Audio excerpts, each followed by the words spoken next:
What the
hell's Can you going hear on, man? trouble? Oh, mate. Oh, this is going to be absolutely challenging today. Thank God we're doing it here. Hold on. Hello, everyone. So we're having a bit of technical difficulties. Oh no, we're in vertical stream. Right, okay, Hidden. I need you to do something for me. Go into the settings and put it into landscape. I'm so sorry, guys. So basically, what's happened? It's you. StreamYard has added a new feature, so you can go vertical and landscape, and they call literally it's called us caused me and Hidden, well, especially Hidden, a massive ball ache. So I'm really sorry, guys. Hidden, if you click the button on the left hand side that says get rid of vertical stream. Yes, Bob. I do apologize. He's way Hide off. it. Hide it. Hide it, you mean? Yeah, hide it. Because I have the stream here. Have I got rid of it now? Wait a minute. Hold on. Good. No, it's still here. Right, okay. Go into settings. So you need a setting bar. And what you want to do, and then if you go to screen or camera, it will come up with the. Don't laugh, Bob. We're like two old men here trying to figure this out. You should, if you go to either camera, you can see you can change it to either vertical or actual landscape. Hi, I'm just going to say hello to chat. Hello, everyone. You can see me. Can you everyone see me? Okay, there we go. So yes, John. Hello, John. This is ridiculous. Yeah, we're sorry, man. We're just figuring it out at the moment. But yeah, bear with us 2 seconds. That's StreamYard for you. Rebecca, nice to see you. Rotary Matrix, Rogue Planet 13. Do apologize. Hope you're doing well. Don't worry, we will be a landscape view. You can just see me at the moment. Oh, lucky you. Hey, John P Adventures and Sadie, Bob Lazar. Don't laugh, Bob. Like two old men here. Rebecca, Corbell's cat, and Cosmic Twilight, your band, get out of here. 12 feet tall, Afterlife 999. Also got Monkey Silly Do.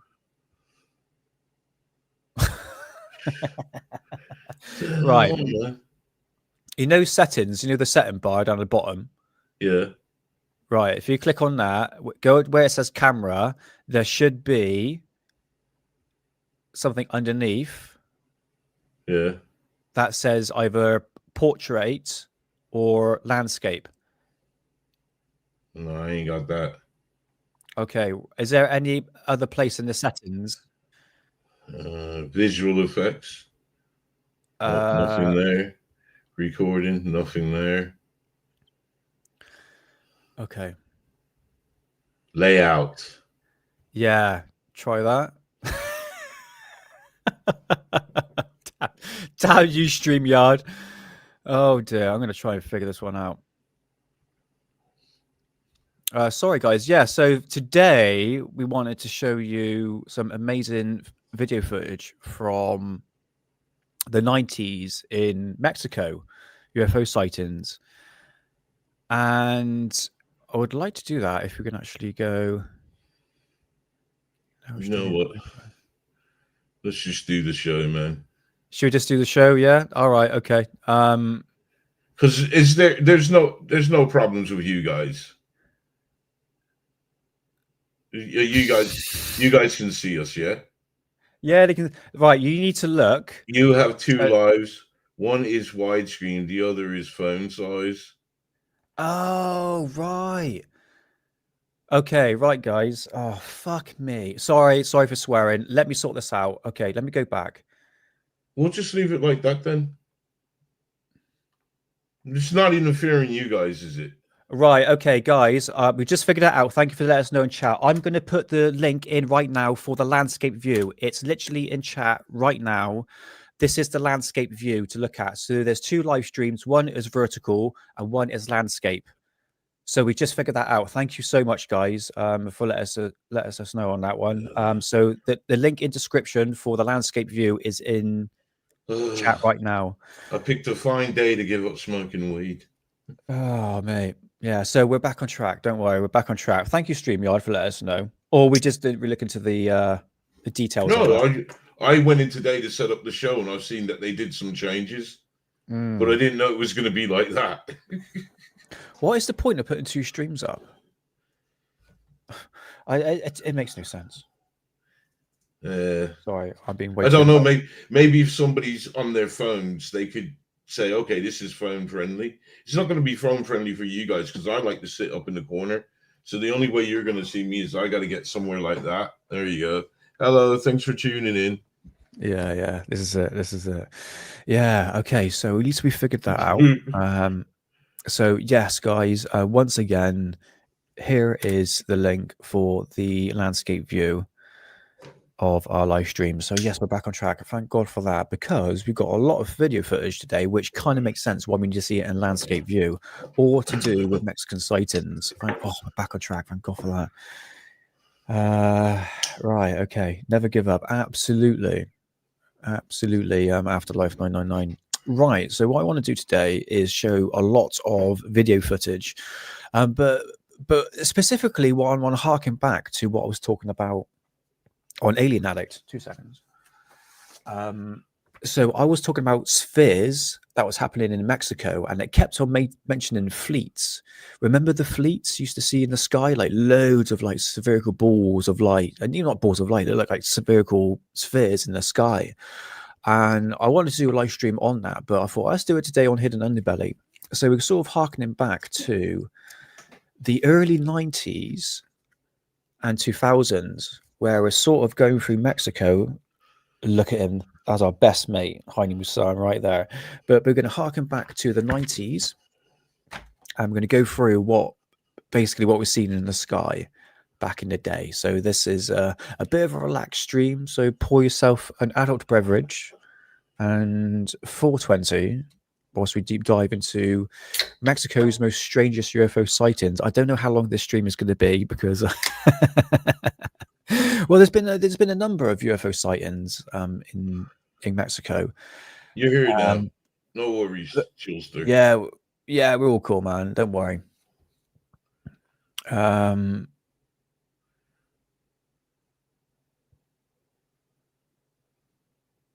Okay. That's damn StreamYard. But no, thanks for letting us know, guys. It's much appreciated. So I think, first of all, let's go back to a time where I was in college, to 2007. I got to make sure I got this in order. Right, here we go. So let's go back to the first footage right here. It's kind of weird seeing a vertical screen on my screen right here. It's kind of weird, isn't it? It does not look good on vertical, put it that way. So this is from 2007, and this video footage really got me intrigued into UFOs around about that time period. This was taken in Mexico, and this was leaked by the military, apparently. So the Mexican Air Force chasing alien sighting leaked video in Mexico, and this was taken. I'm just going to confirm the date right here, 19 years ago. My God, here, 19. So that was the 30th of June, 2006. That's how far back we're going. Let's have a little look.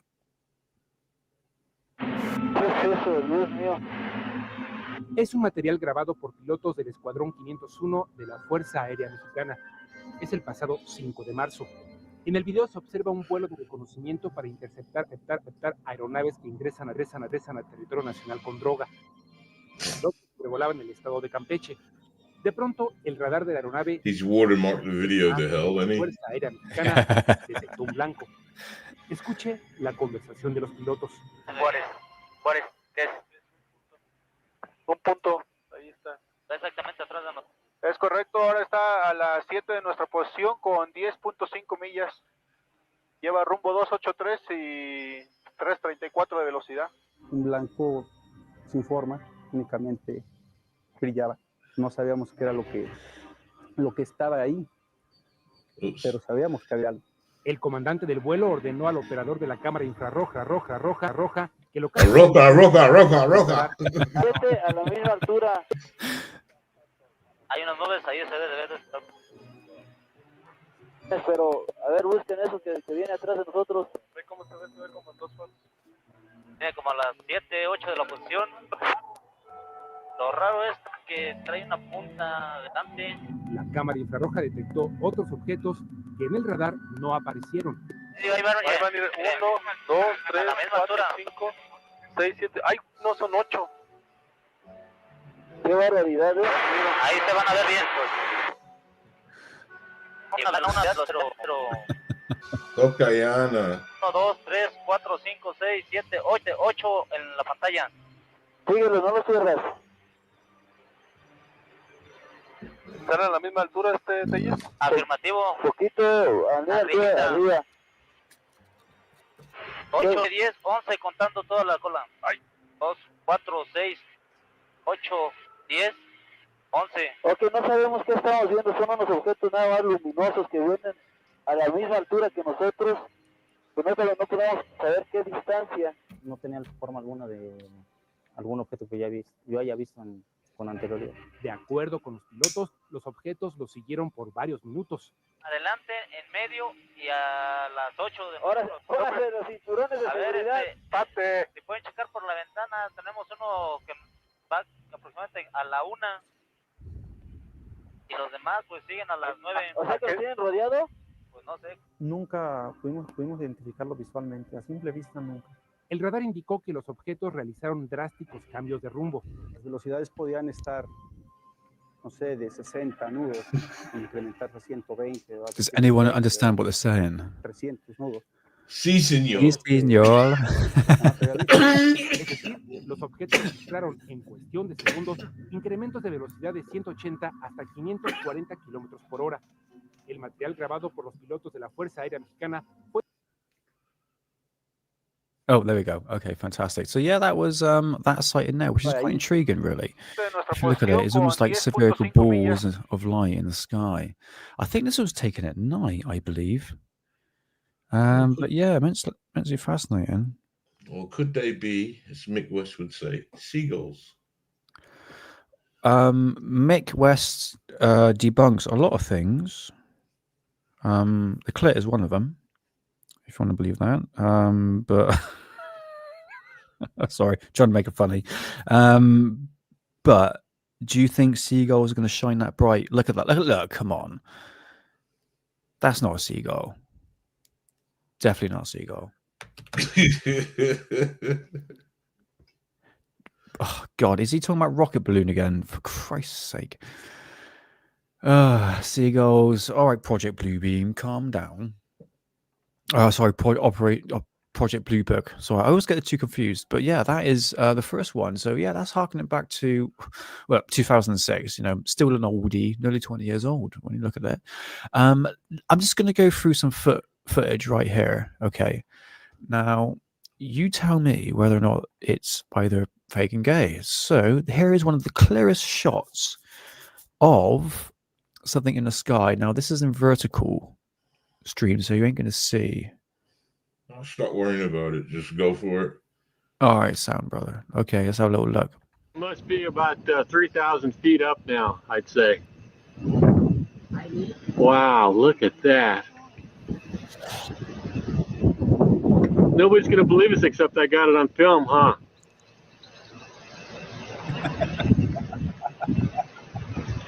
I keep losing it. There it is. I remember this video.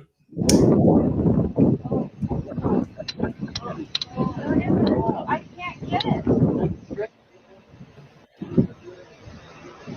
There goes a jet right by it, but a little higher.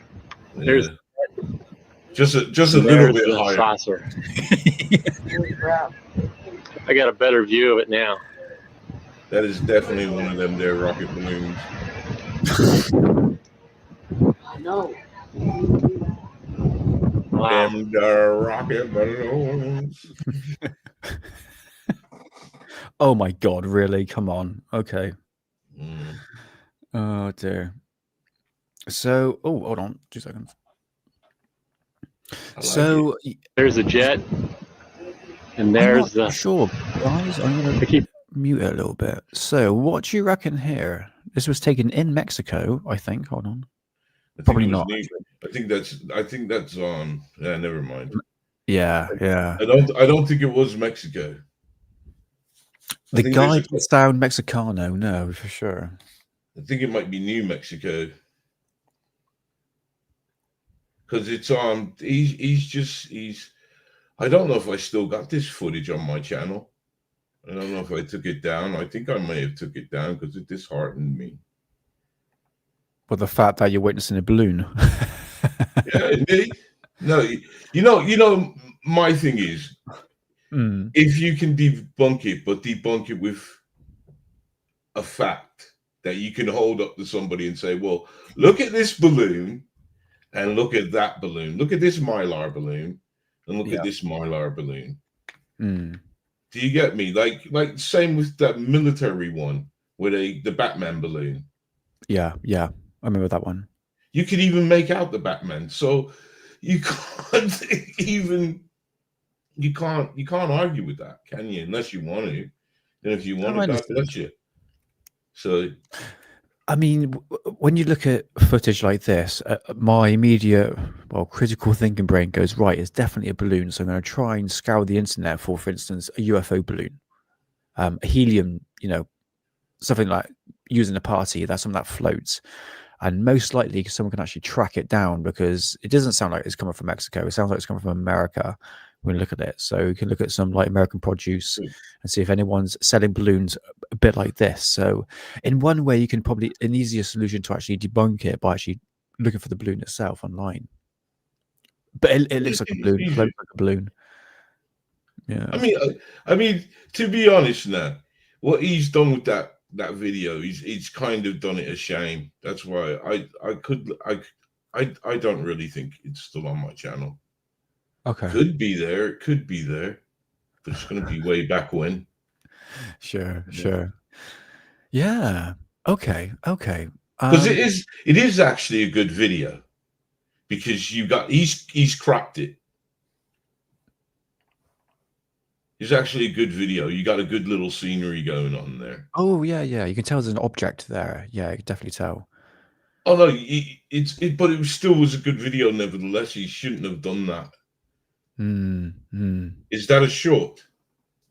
No. This is an actual video. It's just in vertical, mate. You shouldn't have done it. That's sorry to say. You got to do how you got to do it, but you should, But you can see just the tilt on that there alone. Yeah, it's wobbling all over the place. It's a balloon. I'm sorry. Yeah. No, I understand, mate. I understand. Yeah. If he's saying he's at 3,000 feet, the turbulence up there is going to be completely different. So a balloon, it depends on what the That's even civilization of the atmosphere that's is. even if it is 3,000 feet. It could have Yeah. been 1,000 feet. Yeah. Yeah. Okay, fair enough. Well, I tell you what, we'll move away from that. So we suggest that's a balloon. Don't worry, guys. I've got a load of footage to show you. Loads of footage. Yeah, We're let's gonna move have on some to fun though. It don't yeah. matter. It You don't know, it's matter, all man. good, man. You Because know, we're back going in you know why that made it on my channel, because I absolutely loved the video and I thought it's legit. And then once, back in the days, man, I loved it. I often say, honestly, I often say this to my missus because I watch Mavi. He's my buddy. I still like watching his videos. Not Yeah. really, but I still watch his videos. I'm not gonna say I like watching his videos now because it's getting very ridiculous what he's putting out. And we've been doing this for so long that I'd rather not put anything out than put out clouds. You feel me? No, I understand, mate. Yeah. I think one way But why why? Sorry, I was trying to finish my point. Sorry. Why yeah, hasn't he evolved? He surely by now, the same people that reached out to teach me must have reached out to teach him. And why, but that's it. I'm sorry. no, I understand. Look, I was talking about this the other day, that the fact that more people are looking up into the sky, the stigma behind ufology or the stigma behind UFOs, the whole topic, is now diminished a little bit. It's a bit more open freely to talk about. It's a bit more mainstream. I think people are a bit more open to it. So it leads to sky watchers. People are looking up into the sky. And the thing is with this hidden, it's great that people are looking up into the sky. Fantastic. But at the same time, when you're new to something and then you're in this sort of, I don't know, this kind of strange realm. It depends on the person, really, but they get excited by seeing a dot in the sky, but which can No, but God easily bless be him. explained. No, this is it. It's good, Yeah. but it's going to be a learning curve. You are going to make mistakes. Planets, clouds, for instance. This goes with sky watching. It goes for UFO sightings in the sky. People are going to look at the drone situation, for Christ's sake. There was an aircraft. People is just, they get too excited. I understand your point of view. Yeah, but my point with being with Mavi, and I specifically pointed my finger at Mavi. He's been doing it the same amount of time as me. And I know back in the days just how I would have got excited over a video that you just showed like that. He would have too. Now he's still putting them videos out. Man, some of them you can see the strings hanging off of the things. But I love him, man. He's my brother. Yeah. Without him around, I'll be straight up. Without him around, Mavi would be, it would be a lonely place without him, because so many of us that started out together are gone. Some have gone and left this earth. Others gave up the game. Yeah, I understand, man. Look, there is a niche market for these crappy UFO sightings we see. Look, they get some decent ones, but it's mostly crap. CGI, either AI now, is not decent, but there is a niche market for it. If it put a smile on a person's face and I think it's real, like you said, hidden, God bless them. That's absolutely fine. You do you. But at the same time, for me, I think, okay, right, what can we learn from this sighting? Looks like a balloon, acts like a balloon. Like the footage that we just saw, someone would go, who's new to the community, that's really odd. I've never seen anything like that before. And what a balloon actually operates in the sky, with the atmospheric conditions, all changes. And this is it. And how a balloon like that, the shape of it, the structure, how it operates in the sky. It's a learning curve, but you do need a bit of common sense. No offense, guys. I know it's just like a bit of critical thinking helps, because do you know what, mate? I don't want to divert the topic, but we are kind of living in the age of the conspiracy theorist. They're winning. Because they were right all along. Yeah. That's why they're winning. Yeah, exactly. Right. Okay. there is a great UFO sighting bring up, so we can all have a little look at. Now, this is the Oh, fleet. sorry. No, it's all good, man. Having We a can, nice one. we could, yeah, I'm gonna join you in a minute, mate. So we're gonna move on to Reddit, out of all places. So this is I can I like Reddit. yeah, it's got some good stuff in there, I have to admit. So I've got a few Reddit stuff here I want to go through. That's why sometimes when I'm in Reddit, I often say, "Thank God for X," because a lot of the bad people that was in Reddit, it looks like they went over to X. Yeah, pretty much, yeah. Oh, hey, Sophia, nice to see you. I just caught the end of your Hello. live stream at lunchtime, but yeah, hope you're doing well. And yeah, thanks for being here, man. That's all right. Better late than never, don't worry. That's what I was gonna say. Yeah, all good, man. Come roll a fat one and join me in Hidden. And Good evening, sir. what was it? Is that your cat? Yeah. Bless him. Oh. Oh, bless his little heart. Oh, cute little cat. All right. 2 seconds. Let's bring. So, what is saying here? This was taken in Mexico fleet in June of 2004. So the context here. So does anybody know if this case has been debunked, or has this a logical explanation? I saw this video on a documentary I watched today, and I'm not too familiar with this case. Also, plus watching the mothercraft hovering something vegan gate. Right, let's have a little look at this. Now, this is the fleet. This is what I find most interesting. Now, remember that theory, guys. Balloons. This is the most logical explanation. Remember, Occam's razor. What is the most simplest explanation? It's balloons. There's a big cluster of them here. So these look like circular balloons, so it's going to operate a bit differently in the sky, just from the atmospheric conditions. So, how long is this video? Okay, it's not that long. Hidden. See, I know the quality is bad. I know that, but what do you reckon so far, buddy? See, I wouldn't say Chinese lanterns, but good call. No. I would say balloons again. And my reckoning on this is, if it wouldn't surprise me if we could get the location, and I mean like the date. And I'm going to go on a limb here and say the reason why I'm saying that's a balloon, because I reckon that's some sort of a school graduation. Yeah.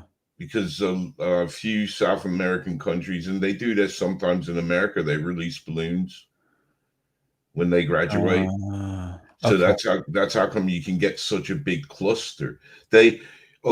Looking at them, not trying to say here's a what if theory. Let's look at the video now. Yeah, none of these objects, they seem to be moving consistently.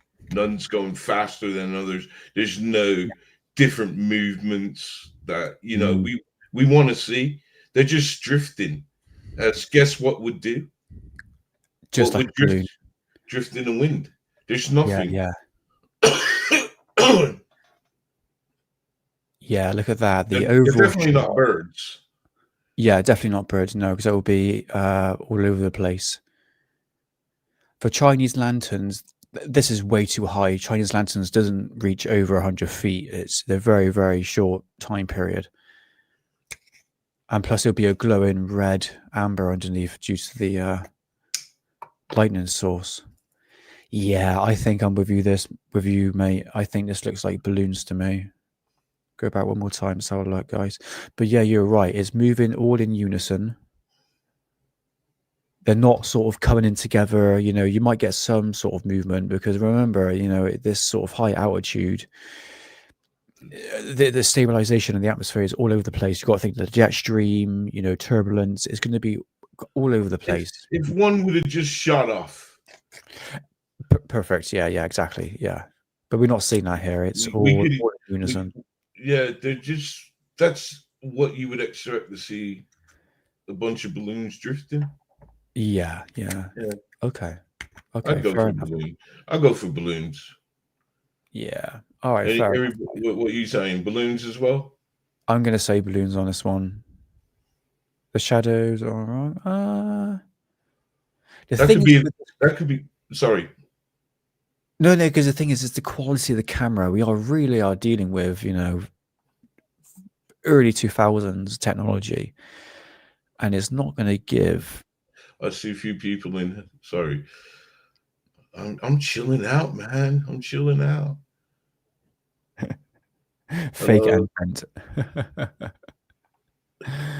Oh man. Trying to get to the. Oh God. Hey, Hello. Darker Schooner. How's it going, man? And hello, Warrior 63. Nice to see you. So it's going to be an evening of looking at Mexican sightings and debunking them. Arriba, arriba. Mate, this is it. It's a learning curve. It's a learning curve, guys. Okay, so we don't want to treat this like the 3-eye atlas mentality, where anything that comes out about anything about 3-eye atlas is immediately swindled to the way. Sorry, I'm just trying to do two things at once here. Basically given the illusion that this is an extraterrestrial craft. Hey, Iceman, nice to see you. Gambino, catching up. Hey, man, how's it going? Nice to see you. Welcome on in. So yeah, you understand with this 3-eye atlas sort of avenue, it's just very one-sided. It's just a bit like an echo chamber, isn't it? Yeah. Anyway, I forgot my point I was going to say about that, mate. Let's not be a part of that, please. No, I understand, brother. I understand. Okay, let's bring up this one. So we're going back to Reddit once again, and we're going to go all the way back into 1992. I'm going to bring this up here now for you. Right. Hidden Mule Cock. There we go. Okay. So it's saying here, so the following submission statement was proven by blah, blah, blah, blah, blah. So this UFO sighting was filmed in 1992 in Mexico. I doubt it was a drone since it was 30 plus years ago. It moves very strangely. So it depends. So it's definitely not a helicopter or airplane. If anyone knows about it, please share it on the comments, because I have no idea what this is. It's either really good VHS or the real deal. Let's have a little look here. So this is in Mexico in 1992. Oh, that's good. Yeah. Oh, is it on mute? Oh, hold on, guys. Sorry. Displaying a capability of flight that we don't have. Experts around the world who have studied this amazing footage have confirmed that no military or civilian craft can duplicate what has been recorded in the footage.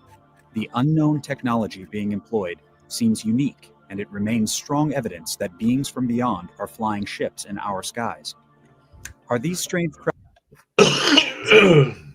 All right, let's go back again. So I'm just 420 now. There you go. So yeah, fascinating footage. Look at this. Oh, actually, look at it. It actually goes through the cloud. And it kind of like, it comes out of like the cloud. You can see it disperse from the cloud. Look at that.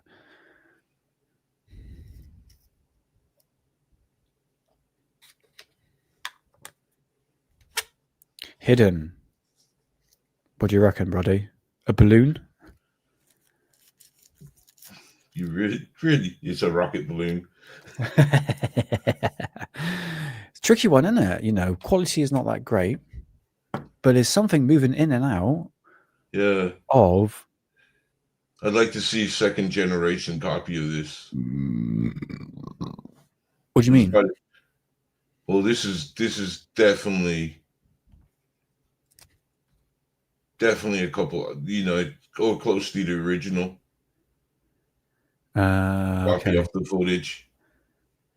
You know what I mean? It's been compressed and compressed and compressed. But that looks good, man. Doesn't look like a bird. People say it's a jet. Yeah, but it goes backwards.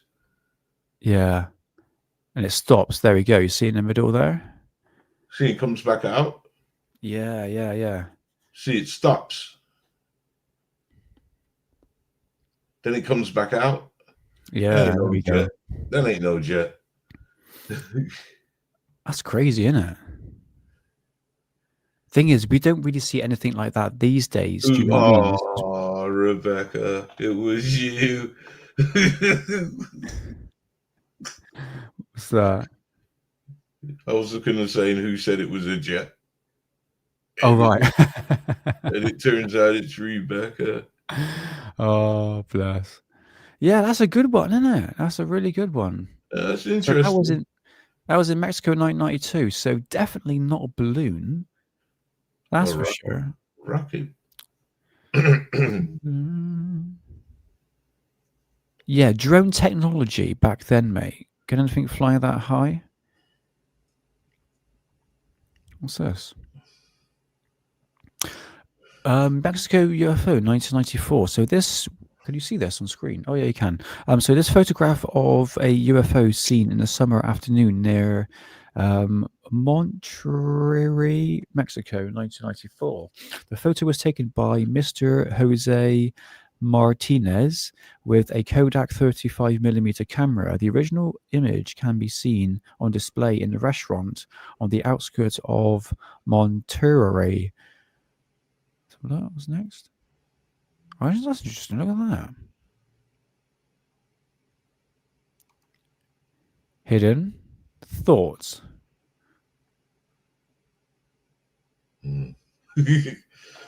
See, when I see that kind of craft, Yeah. nah, I don't know. I honestly don't know. It looks good. Oh, 12 feet tall. It's an old video. Oh no, it's about Sophia. Sorry. Okay. Oh, fair enough. Take it back out. Oh, sorry. Could you take it back out of the zoom? Yeah, sure. Yeah. See now, could there be a place for him to hang a wire off? Sorry. I would say this now, Hidden. Looking at old photographs of UFOs,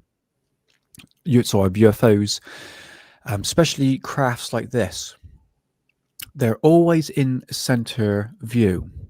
Look at Billy Meyer. Every single photograph, every single video footage is the craft is always in the middle. Is always very carefully planned.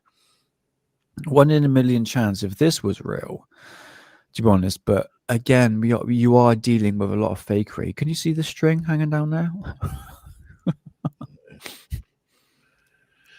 It's a hard one to call because what is the story? You just managed to catch this as it was flying past. Yeah. Is there any more context in there? Oh, stop calling it UP. Because the one thing is, there doesn't seem to be any blurred motion. Yeah. Yeah, stationary now. It doesn't look blurred. Right. I don't know, man. I don't know. It's one of I don't want to be that guy. You know what I mean? Because there's always the guy that says, well, we never every UFO video has to be blurry, and then when you get oh, thank you, One True Saxon. Oh, cheers, One True Saxon. Thank you, brother. Much appreciated. Well, I think this should go to much appreciated, mate. mate, you should tune in to like Tuesday. No, you were there Tuesday, innit? Mate, as long as I don't 420 too hard and I slow down my reading, mate, my reading's getting better. My reading's getting better. Don't laugh, Sophia. Don't laugh at my disability of capability of reading. See, I screw my words up. But I own it though. I own my no, I'm not removing the beanie because I got like 90s hair at the moment. Mate, it's proper 90s. It's terrible. Even though I kind of look like I'm in a boy band. Anyway, right, sod that. Let's get but One True Saxon, thank you so much, brother. It's much appreciated. Thank you. Yeah, thank you, man. The best I can do is say this hits for you, brother. Can I bring this one up?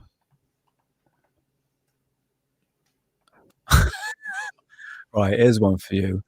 Here's Gay Zone. Don't bloody best in this beanie. That's it. Take it like a man. Take it like a man. Oh, there it is. There it is. There it is, man. Check this out. I could start a boy band. I'll make a good boy band, I have to admit. And I'm going to steal that name. I'm going to steal that name, Gay Zone, with Hidden. Right, okay. This is a UFO footage from foothills of Tepozin, Mexico in 1992. I'm pretty sure I know the outcome of this. I know the outcome of it too. You're welcome. Welcome to Ufology, guys. I'm sure Bob Lazar knows the outcome of this one too. Don't you, old Robert Lazar?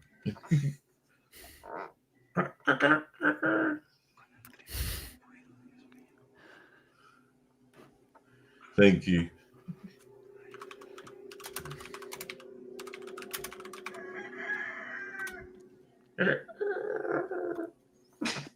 Whoa, like that. But was that the camera focusing?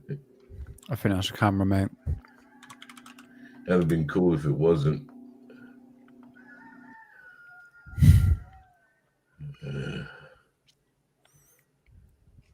Get that rooster. You almost want it to shoot down the beam, don't you? Oh, sorry, Chilster. I do apologize if I'm eating. Is that a still? Hold on. Is that a still picture with them playing music, with them playing chicken noises? Hold on, wait a minute.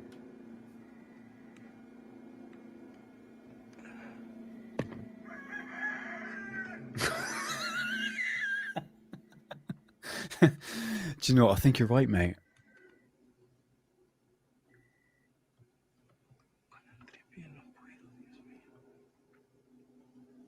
Is that? That looks like a hive.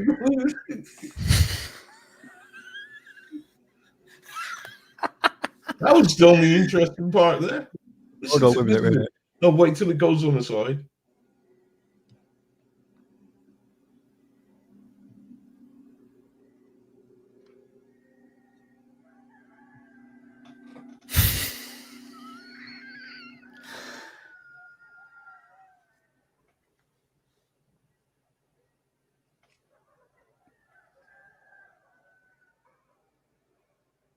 Does it turn off like a... It looks like it's wobbling, doesn't it? Wait for it. Is it going to turn off like a light bulb? Mate, this is a lampshade.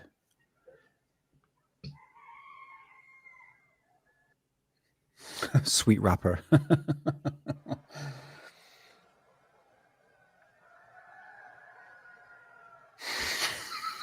Dildo from above.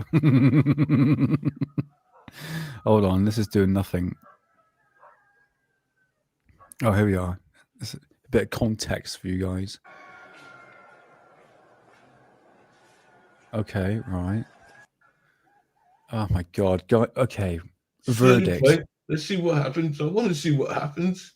Nothing happens, mate. Look, it's just the screen cuts. Is it? Yeah, look. Hold on, wait a minute. Watch this.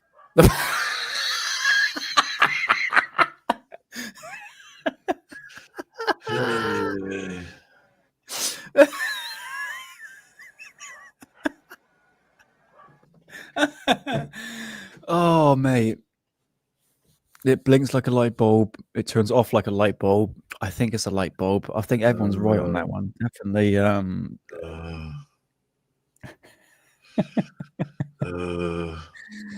Oh dear. Oh god. Yeah. Pray for the chickens being probed. Absolutely. But yeah, I'm sorry, guys. I'm sorry. I was just when I got brought up on my feed here. I found it quite hilarious, actually. Right, move on. Don't worry, got some decent ones. Don't worry. Honestly, they're pretty funny, man. It's what we need to have. We need to have a giggle, and this is the giggle show. Let's have a giggle, man. That one was worth a giggle. I Yeah. I thought the roosters was a nice touch. Oh dear. It had the authentic touch that we needed to that balloon. Oh, what shall I bring next? Okay, tell you, this is just a minute long, and this is UFO sighting from 1991 during the Mexican eclipse. Sorry if you heard me eating. I do apologise. My mouth was quite close to the microphone. I do apologise. Right, Hidden, bring this up. And I'm just going to bring up the short videos first, and then we long ones. All right. Oh, the So Mexican eclipse. yes, this is in July of 1991 during the Mexican eclipse. Check this out. Followed this spectacular astronomical event. Among Initially, nobody seemed to notice the presence of an anomalous aircraft hovering in the sky over Mexico City. But when reviewing the footage later, many people noted the intruder. It seemed to be made of metal that reflected the sunlight, and it was shaped like a classic flying saucer. The sighting created quite a stir, and even the TV media became involved, especially researcher and journalist Jaime Maussan. In the days following the eclipse, the staff of Televisa, one of Mexico's largest private TV networks, was flooded with videos of the mysterious aircraft. The public's curiosity grew. What exactly was the object filmed during the eclipse? Where did it come from? Followed this spectacular the object filmed during the So what's interesting about this, during the eclipse, the people were obviously filming the sky, obviously, but many other people saw this object in the sky, and it was taken actually by 6 other people. eclipse. Which I find it backs up the sighting a bit more, a bit more credibility for it. In fact, we've seen more or less the same structure in the sky. So this is an interesting one, isn't it? Yeah. Look at the size of that camcorder, mate. It's huge. Yeah, that's how it was back in the days, man. It was indeed, mate. It was indeed. Okay, so we're going to come out of that one. And it's just the same one. Oh, yeah, it's the same one. Yeah, I'm gonna come out of that. Don't worry. No, I mean, sorry, what did you say? I thought it was a different video of the same one. No. It's just a minute video. All right, okay, guys, check this one. This is a classic. This is a classic one. It was the planet Venus. Check this out. This is from 1997.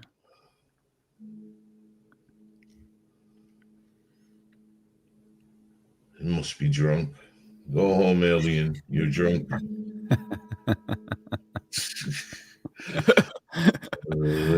Oh, mate.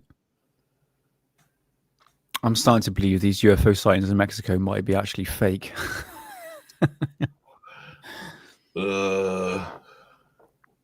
What do you reckon? We should, you know what we should say? We should play, how do you think this was done? Yeah. Well, this is like early 2000s, isn't it, in terms of technology-wise? I mean, it wasn't... I guess the quality of the camera sort of go in hand with the technology of like CGI effects, you know, because there. Yeah. I just saw it. 1997. So It's very crudely done there as well. Oh, there's George Knapp, but you can see, look, this is obviously fake, but it's still good for 1997. 7 issues. Oh dear, yeah. A bit of fun, guys, a bit of fun. All right, okay, right. Oh, we've seen that one before.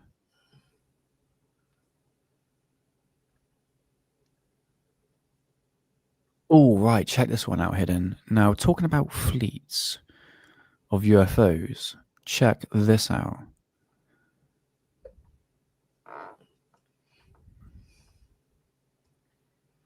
Right, now this is the fleets once again, but look at the balls of spheres dancing around.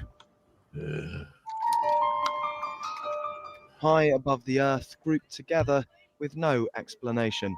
These clips show what's being described as swarms of UFOs.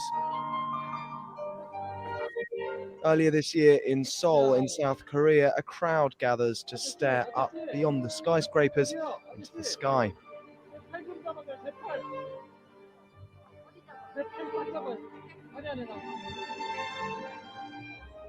A group of objects hover above the center of the city for a few seconds, then they disappear.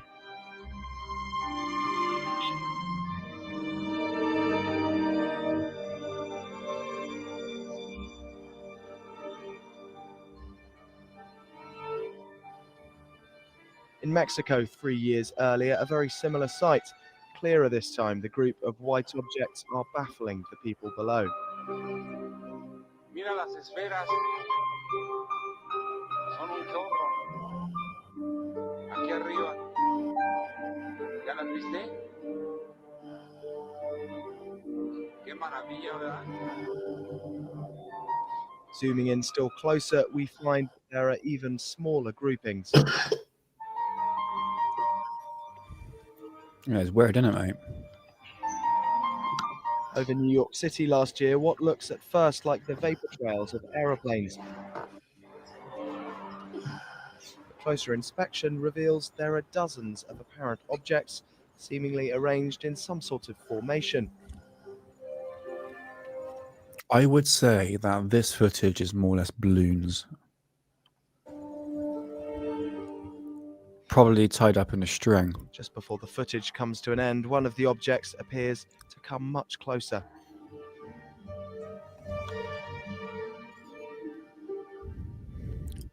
Lastly, this could at first be another UFO swarm. It's in fact a group of helicopters.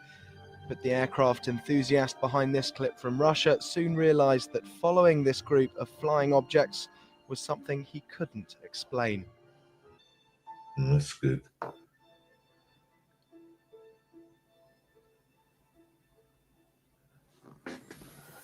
There we go. But let's go back to that first clip here, because this one here that I find absolutely fascinating. This is obviously was taken in North Korea and not Mexico. But just to show you, the first video that we showed you guys of the swarm or fleets in Mexico, 2004, I think, they clearly looked like they were going through the actual direction of the wind. Was carrying these balloons, obviously. But this, look at it. Look at how crazy these sort of dance in unison. Look at that. Not in unison, separately to themselves. I'll tell you what, brother. That looks a hell of a lot like Starlink.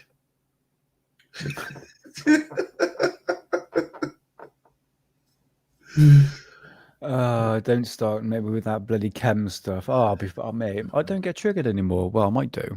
Who knows? And look, you can see all the people on the ground looking up. So obviously, they're seeing that. It's a pretty good one. It's a pretty good one, isn't it? Yeah, a bit of a gem, isn't it? Yeah, hold on. There we go. Looks like it's almost. Cause see, I hope. Oh God, get your words out, man. I have this theory that there are creatures in the sky. In what way? As spirits? No. Animals. Interdimensional beings? No, animals. I don't know what they are. I've never seen one, but I think there's something up there. Yeah, Bob birds. says birds. Look, I don't know. No, these are not birds. You can clearly see they'll be flapping, and all that. Ooh, Rebecca's called it. Skydivers. That's a lot of skydivers, Rebecca. Look at, does skydivers look like that? in the sky. When the camera's out of focus, you can make anything look like anything. Yeah, a bit of pareidolia there. Thank you. And I don't mean like a new species. I mean they've been here a while. A long time. I think could I share this out, because I think possibly this was what we could be looking at. Yeah. Right. This is what I'm trying to say. What they've done is they've used some sort of camouflage, so we can't see him. I don't know. See, the reason what got me down this is one time I was out on the road, yeah, right, and something swooped down on me. Right. You know, I first, you know, like how let's call it our spider. You know, the spider senses, the tingle. This My is spider, yeah. my spider senses went up, yeah, and I heard a little, foof, yeah, and I just ducked because that's what my spider senses said to do, and I felt something go past me over my head, but I couldn't see it, and from that led me, you know, I don't know, man. I know the thing is with the sixth sense, it's almost like, I mean, there's another theory that basically it's almost like a prediction to the future. It's like your either your subconscious or some sort of your future being giving you a sign. Remember, it's like a bit like that gut instinct. Like, oh, my gut is basically telling me something that I should take this direction instead of another direction. And somebody's saying basically it's your future consciousness or your future self telling you that it's most likely the right thing to do. It's just an interesting concept, I have to admit. Yeah. Okay. Well, one thing I can't deny, and guys, I'm always going to say this. We used to say back in the days, trust your gut. Trust your gut. Yeah. And my spider senses have saved me on a few occasions. When someone said, "Ooh, don't walk in that room, man. You don't want to be walking in that room." Yeah. And then a few days later, you find out, yeah, I'm glad I didn't walk in that room. I mean, there's one scenario that I've always talked about, mate. It's how to describe, like, I'm very reserved. I like to feel the room, feel the vibe of the place. And it comes with people as well. I can just feel the vibe of the person, just being next to them. Where was I going with that? Sorry, I was sorting out another video. But sorry, the one way is almost like trust your gut instinct. Like, oh, I don't really feel comfortable in this place. You know, it's not saying that you're paranoid, it's anxiety. It's just, it just feels like a very bad place to be, you know. And I say, like you said, Hidden, you know, trust your gut instinct. You know, you're probably making the right decision. No, it ain't like kind of.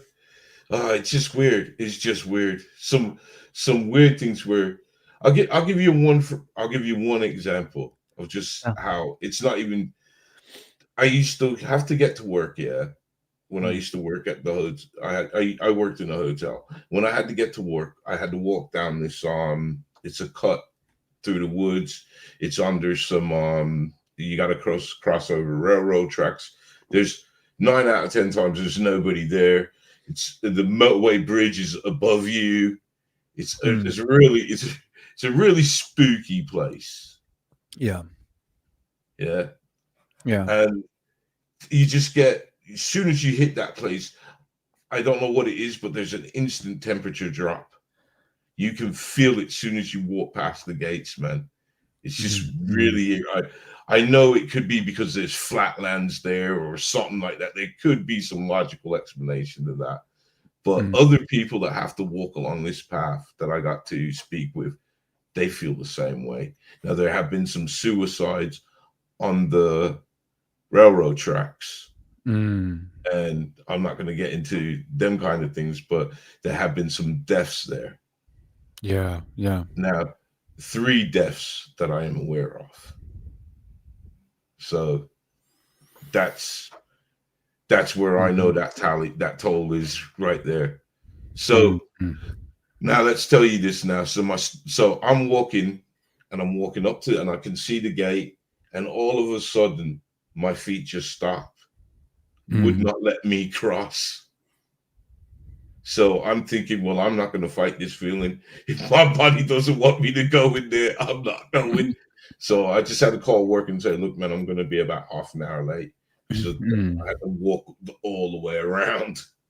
Yeah, no, I understand, mate. I had a situation. I don't want to divert the topic a little bit, but just quickly, when I rocked to this client's place, and hey, Kate, nice to see you. How's it going? Nice to see you. Welcome on in.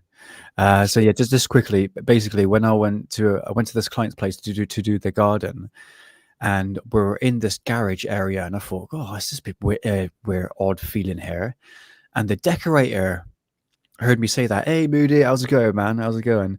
So the decorator heard me say that, and he goes, "You know what happens to this place, right?" I said, "No." He says, "Well, basically, a man ended up having a divorce. He ended up taking the life of his own kid, and then burnt the house down." And he says, "Where you're standing is where he hung himself, right above the pillar." When I was standing underneath, but mate, you can sense the vibe in that place. I was like, something is just odd, mate. You know, come on. So yeah, it's very, very. You just get like a sixth sense for that sort of stuff. God, well, see, when I first see, I had an incident down this path. I've had a few incidents down this path where it's like, I don't know, but there was one in particular, and I was like, it was at the point of no return. I was like, I can't turn back now. But I saw this thing, and this thing weren't moving, but it was like kind of where I had to be. I didn't have to walk through it, but I would have to walk past it. Oh, really? Oh, God. Yeah. And then after that, the police pulled me. And this is how, because the police pulled me maybe a month after that, because on I don't know how you want to call it, but the motorway bridge, the reason why I had to paint the scenario of the motorway bridge now, this is why it is a very weird area. The motorway bridge now was a notorious, I didn't know this. Now, I used to think like there was some drug dealing and stuff going on down there. But no, that's not what was happening. They were doggers. Wait, you mean dogging? Yeah. Yeah. I understand what that is. Yeah. So that's why the police stopped me, because I'm all dressed up, because I work in the hotel, so I was wearing shirt, suit, tie. You know what I mean? So people they stopped me. They stopped me, asking me what the hell I'm doing around there. So I explained my situation, and like, he bought it because it was the truth. And he's like, well, what you do, ain't you a bit scared walking around here this time of night? And I said, well, just quick walk, I mind my own business. I don't look, I just keep going. So he turned around and said, no, I mean like of the supernatural. Now, play in hand that I seen something just before this cop told me. That's when he told me about the suicides. And he went into great detail about what happened. Right. Okay. So it was either that or dogging. I would have went for the dogging excuse, to be honest. Oh, they knocked that on the head, man. They put up cameras everywhere. They were naming and shaming, man. Really? Oh man, don't do that. Look, if you want to watch someone else, it's taking not. No. You, Nick, you gotta look upon it this way, right? Although there's people that have to walk up and down that place, man. You know what I mean? It is basically a shortcut from A to B for a lot of people. So take it somewhere else, man. Is that done on purpose, or is that literally just? I mean, pick a spot, pick a bloody good spot without people watching you.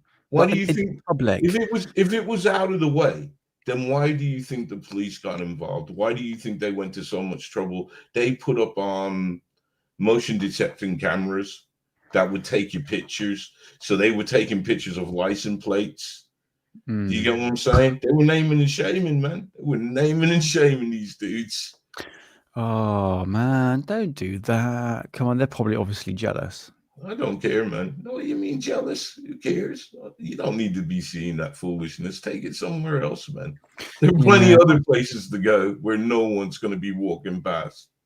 Yeah, I just don't understand You like the got whole you, concept. you got people with kids. It's like a bike trail as well. People ride their bikes through there. Do you get what I'm trying to say? Oh mate, that's terrible when you think about it. You know, you got kids walking about. Is it broad daylight or at night? Nah, this was at nighttime, but you still get people going past on bikes and stuff.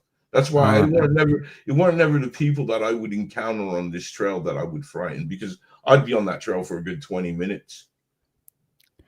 But it's either 20 minutes on that trail or an hour going around. I would have just. Yeah, I don't know what I'd do. I've never come across that situation. I was just like, you do you, whatever makes you happy. I don't have kids, so it didn't bother me at all. You know, Nick. To be fair, now I didn't know that was what was going down. I thought what was going down. They was drug dealing.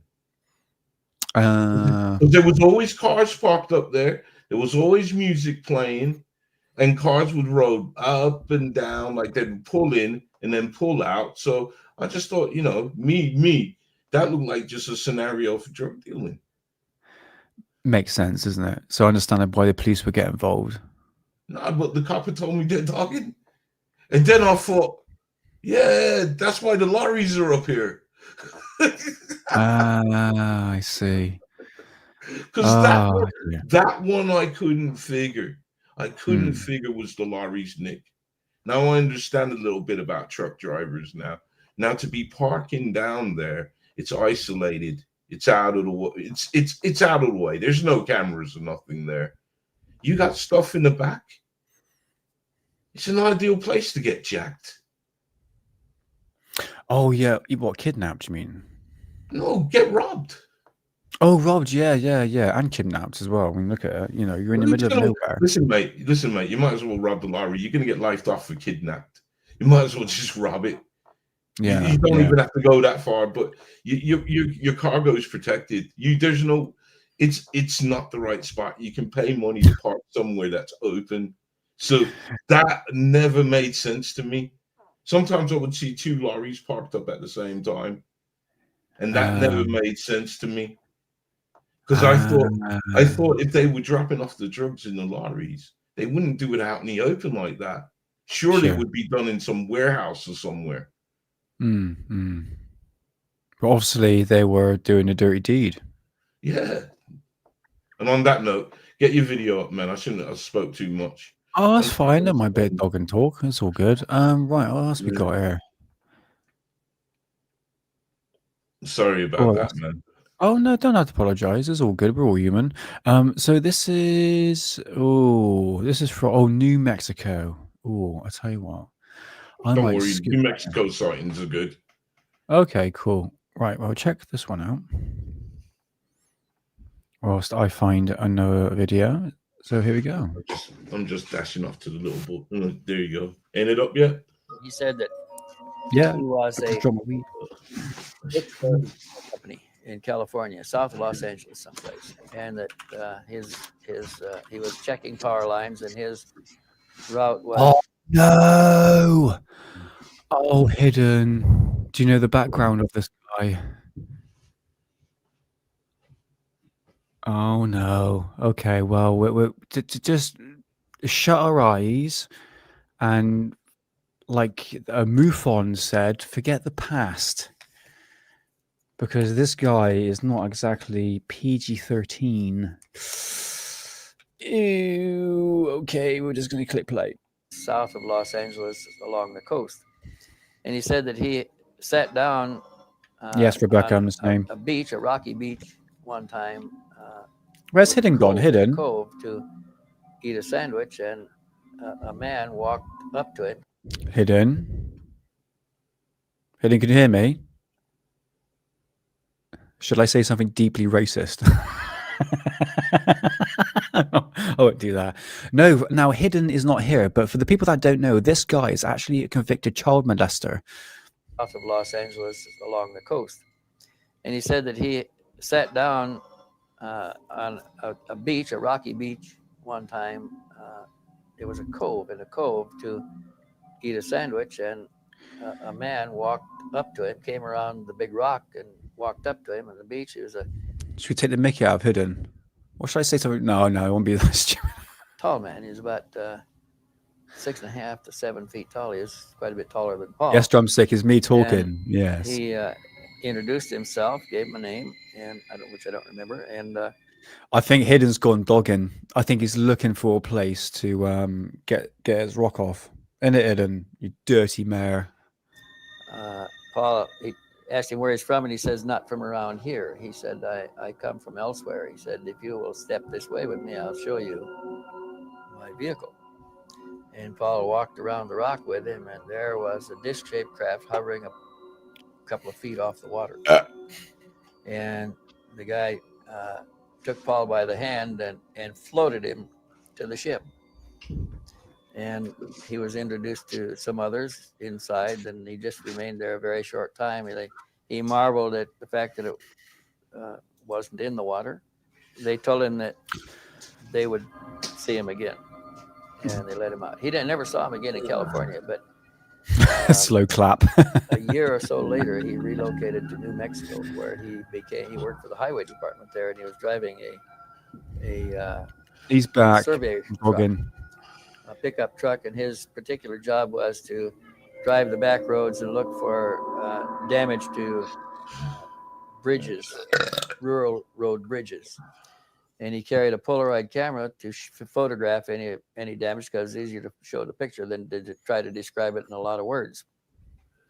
And he was in this truck right here that he used with the Polaroid camera on the seat when he drove down this dry riverbed, and there's a lot of willows and scrub that grows in there, 30, 40 feet tall. And the road winds around among these, and he came around a turn, and there sat the craft in the sand. There's 3 women and 4 men outside. They invited him aboard, and he went aboard and looked around with them.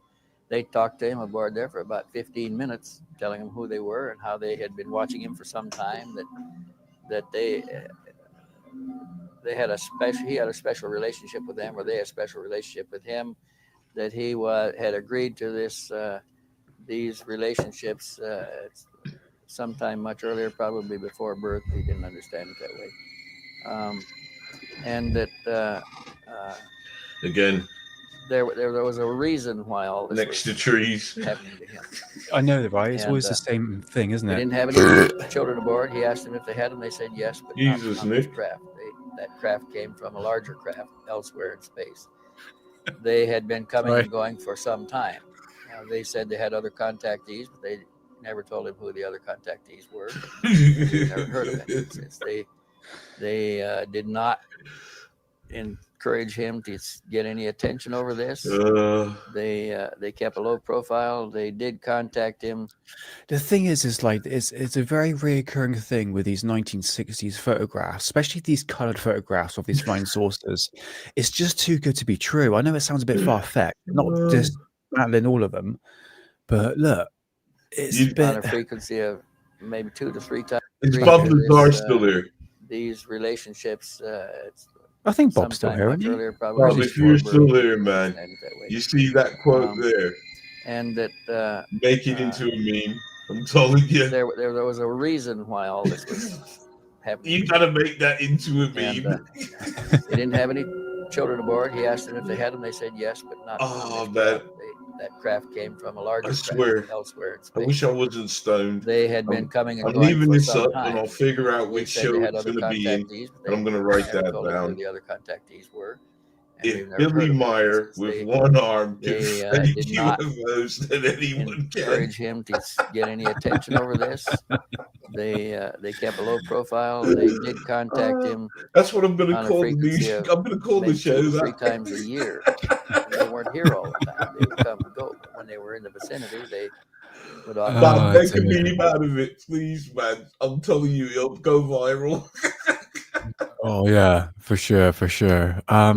Yeah, most apologies, guys, for showing you that, and obviously showing you this guy for the full context, people. Who is he? His name is Rendell C. Stevens. He's the one that I've been collecting all the UFO books, like the old rare UFO books. But the thing is hidden.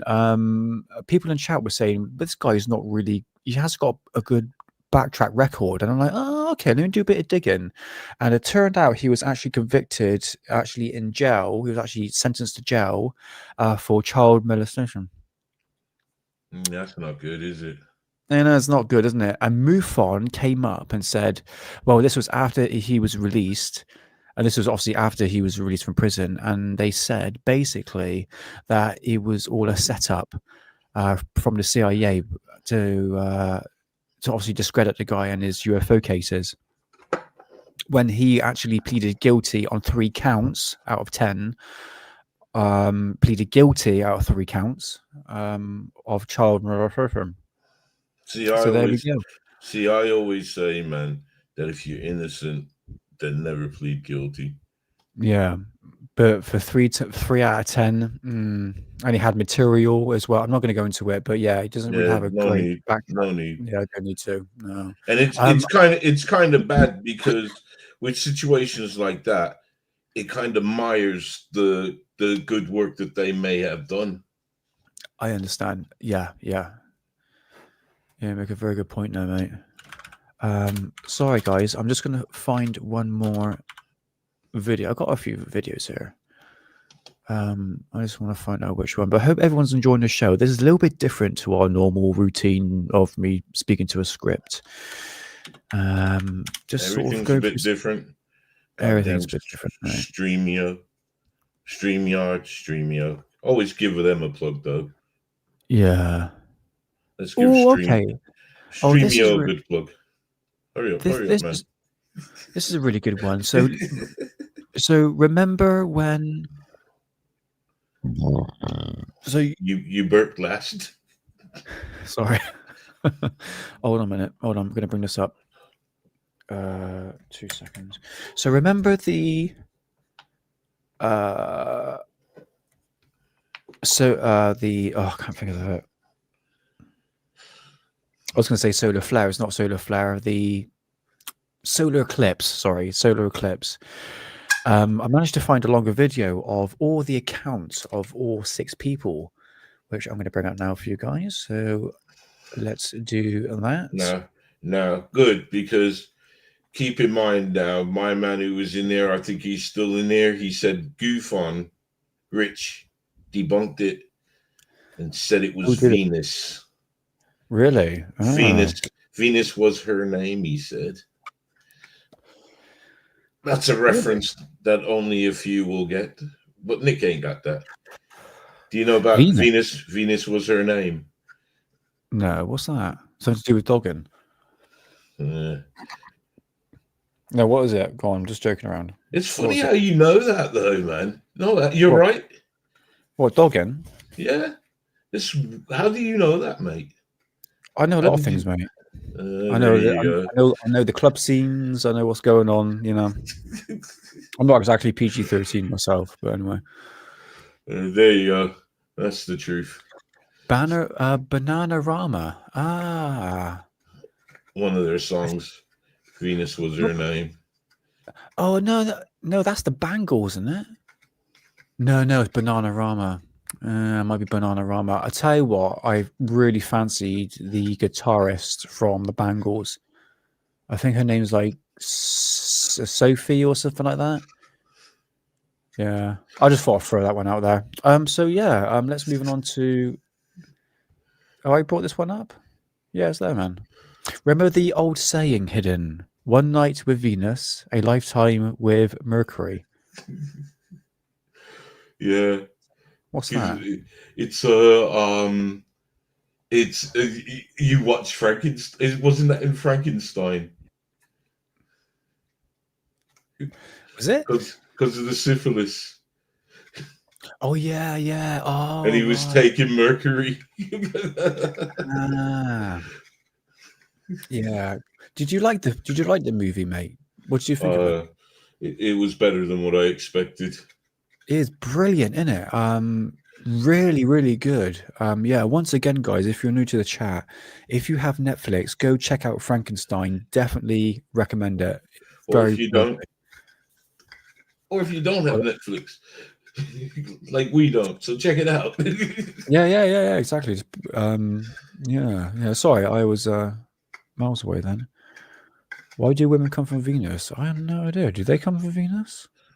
It's the goddess of love, Venus. Oh, is it? Yeah. So who is the goddess of lovemaking then? That's not me Venus. making funny. No, I've heard about something. I heard there was a goddess to do with lovemaking, and I can't remember. It's not Venus, is it? Guys in chat, help me out here. Men are from Mars, yeah, but yeah, pretty much. And women are from Venus. Sophia says body blue. Yeah, pretty much. I've heard the. Anyway, let's move on. Mate, bring the video up. It's up. My mum from Pluto.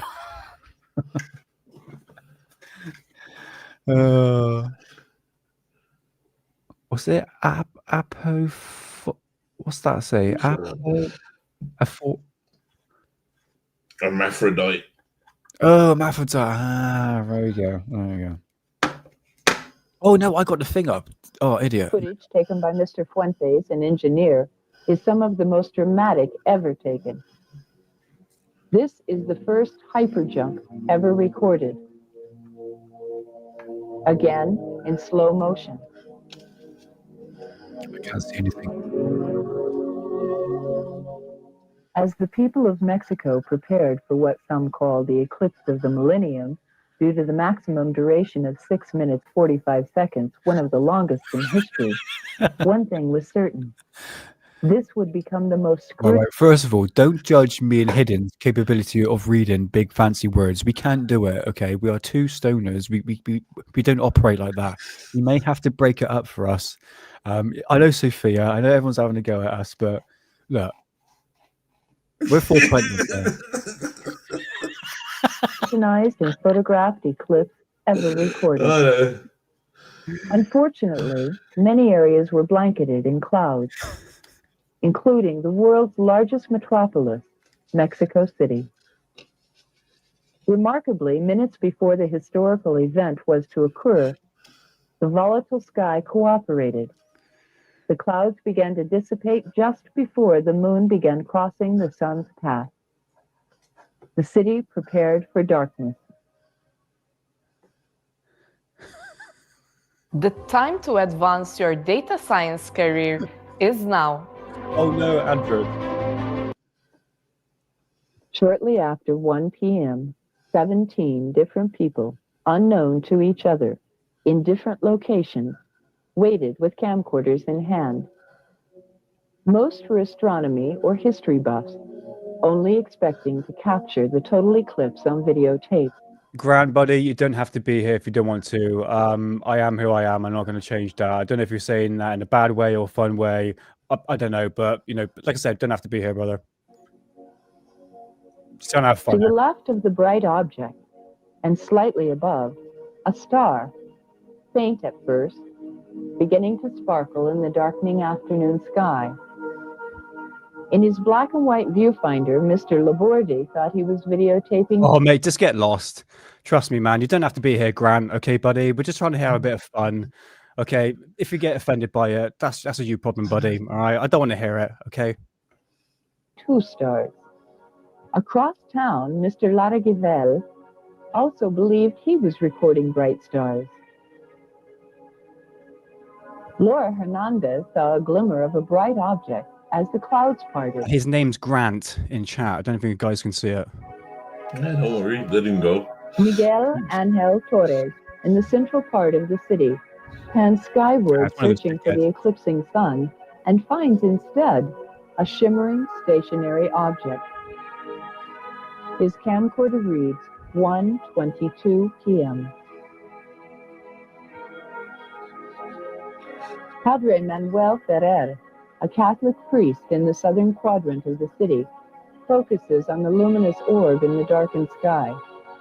What a bright star, he thought. Kind of looks like Venus a little bit.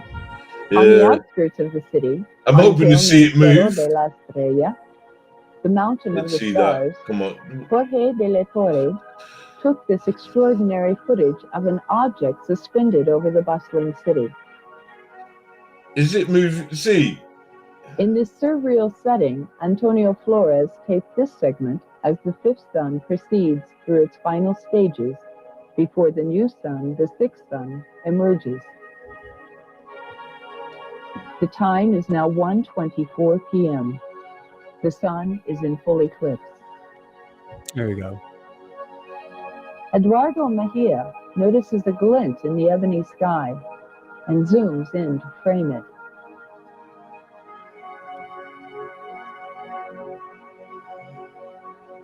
It's 1:27 p.m. after the moon has crossed the center of the sun and the hovering object still remains in place.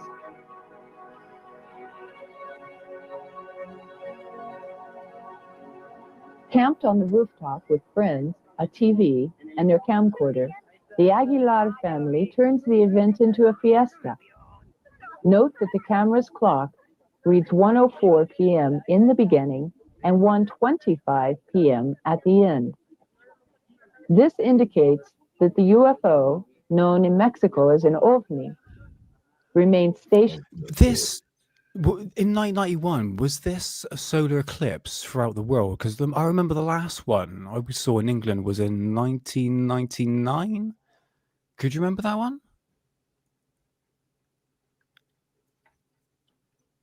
I think it was 1999.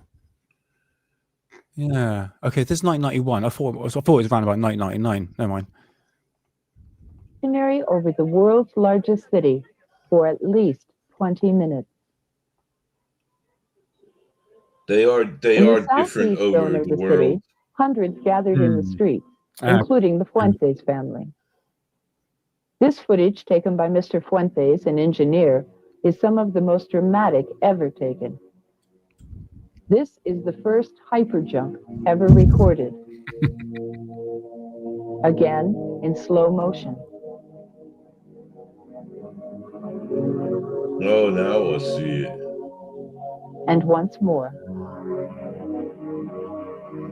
His camcorder reads 1:28 p.m. The object has now hovered over the city for about 23 minutes.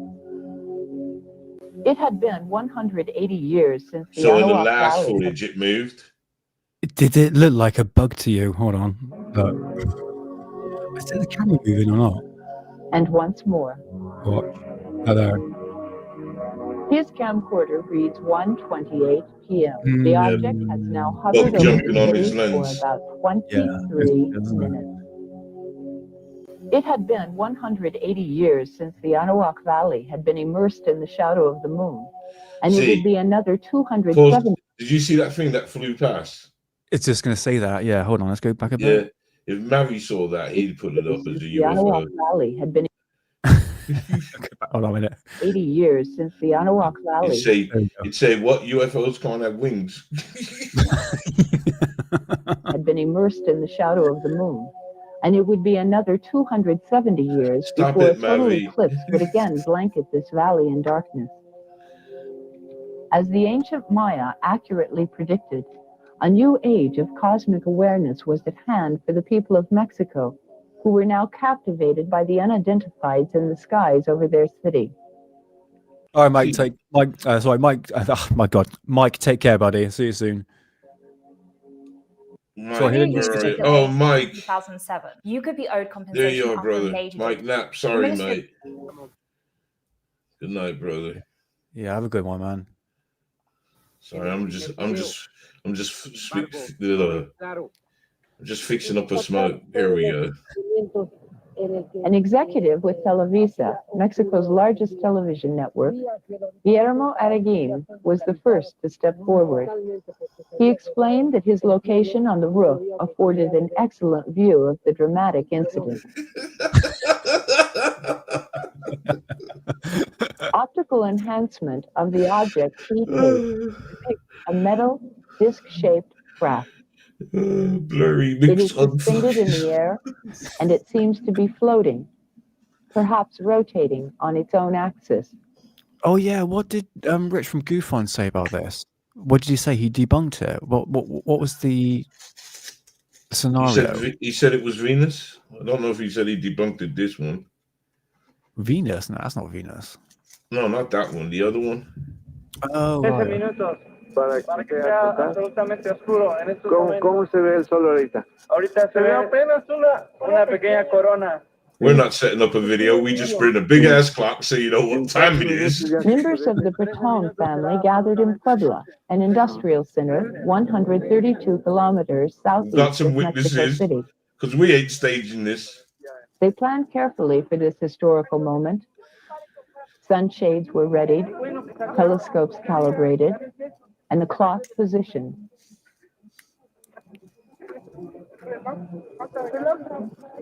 ¿Ya salió de la nube? Ya prácticamente está oscuro. Prácticamente ya está oscuro, nada más se ve un filito de sol. El ambiente es muy especial. La temperatura ya es muy fresca. As this home video demonstrates, they are about to have the experience of a lifetime. La torre ya se prendió. A ver, se ve por la sombra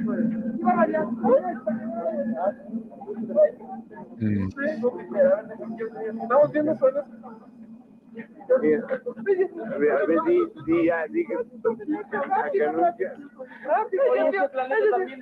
The Breton family recorded the silvery object. Oh my god, sorry. I clicked the wrong button. My apologies. Hold on. Sorry, I do apologize. Just says it was getting interesting. Now for a commercial break. Approximately Is this going through? 85 Hold on. Yeah, it's fine. You got it. Can you hear it though? miles from the location where Mr. Araguin took Can you his hear it? identical footage. Yes. We can hear it. Optical enhancement Oh, and right, I split can. screen Okay. is utilized to I don't compare know the then. segments taken by Mr. Araguin in Mexico City Oh, it's and fine. Mr. Okay. Breton in Puebla. The two spacecraft correspond in size and shape. Were there two similar objects, one over Mexico and another over Puebla? The Puebla one Or was was there one interesting. object Yeah, it is, with the isn't it? capability of a hyperleap of 85 miles, accomplished in a split second, as demonstrated in this revealing segment taken by Mr. Fuentes? Well, the music sealed it for me. Estrella, un planeta que se vio, pero pues de acuerdo a las pruebas que le hicieron, eso no es, o sea, no es un planeta. Claro. Entonces, la verdad ya no sé qué sea. Sería difícil que fuera un globo. David Alamilla, a young student, thought he had videotaped a bright star. While searching for the eclipse, he accidentally captured the glimmering object hovering below the vanishing sun, the billowing clouds, and the dim twinkle of a star. Oh, okay, that's the Alamilla's obviously the camera moon. reads 1:29 p.m. That looks good, man. Solis That de looks good. origin means that any flaws are in I the love these original 90s tape. footage. It's got a Optical style to it. enhancement provides a closer view, allowing us to see details previously obscured. Kind of looks like it's rotating. This is not a star. It is The not a thing is with that balloon, hidden is the nor is it a pixelation, isn't it? recognizable aircraft. It is indeed an unidentified flying object, an ovni. In the northeast portion of this massive city, Laura Hernandez zoomed in on one object she thought was a planet. Slow motion gives us a better view, and enhancement shows a pulsating energy from the metallic craft. Ms. Hernandez was surprised to learn that she had taped a UFO. No me imagino. Sí, ¿qué te está haciendo mente? Miguel Angel Torres recorded this segment over the central portion of Mexico City. Yeah, that The object enhancement is clearly below the cloud cover. shows a metallic craft emanating bursts It is a of bit color, blurry, isn't it, Rebecca? Yeah. a corona That's why effect it's we have not genuine. seen before. Proof's in the pudding. It's what us great UFO hunters look for. The blurrier, the better. At the Televisa studios, the 6 best It videos does look taken metallic. during the historic eclipse are put through comparative I'm with you. analysis. Sorry, I'm just All are disc-shaped, I'm just at the rolling structured, stage. metallic objects No, that no, no, reflect it's all good. sunlight. It's all good. The masters of the stars could not have planned this better. At a Love the time when animation. all eyes were cast to the sky, 17 different people in different quadrants of the city videotaped an object hovering below the great eclipse of July 11, 1991. The sixth sun and the So era different of people. cosmic awareness. See, has a couple of them things did look like Venus. Whether by design or It did. accident, Yeah, Venus the is UFO extremely flap over bright in the Mexico sky. City You'd be is, surprised. Even I thanks get to the fooled by video it. Like camcorder, that is See, clearly. that one's moving. Yeah, yeah, yeah. The object or objects Venus ain't gonna move like that. for a duration No, of no, 30 no, no. minutes. That's interesting, isn't it? I think it's come to the end now. There we go. Okay. Okay, she's a bit crazy looking. All right, let's go over. Yeah, that's an interesting one, isn't it? Have I ever got anything more I can show?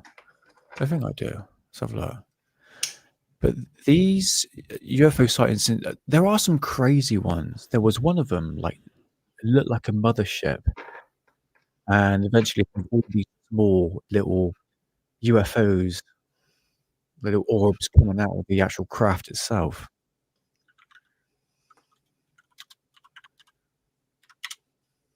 I don't know if you can remember that one. There's, you know what? I'm sorry.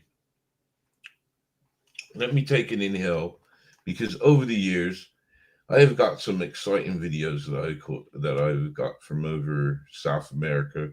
But since we're concentrating in Mexico, I'll just have a quick look at what I got from Mexico and we can have a look. Yeah, yeah. I got a few videos here, mate. You know, you can bring up if you want to.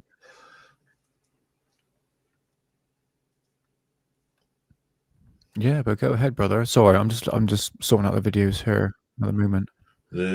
So how the hell's everybody doing? Who's 420 in with me? Yeah, come chill, man. Who's out there doing it? 420, yes. And how you doing, John P. Adventures?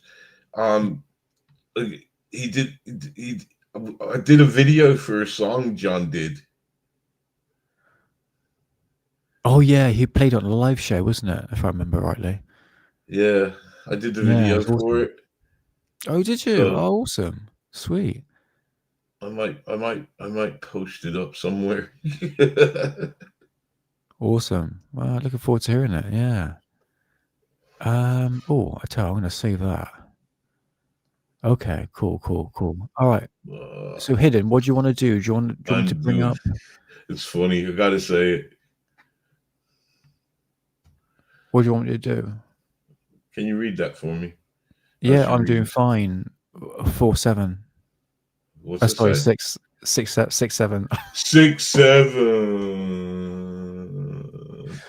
There you go. I just got rid of that trend, because no hip trend when an old dude's doing it with long hair.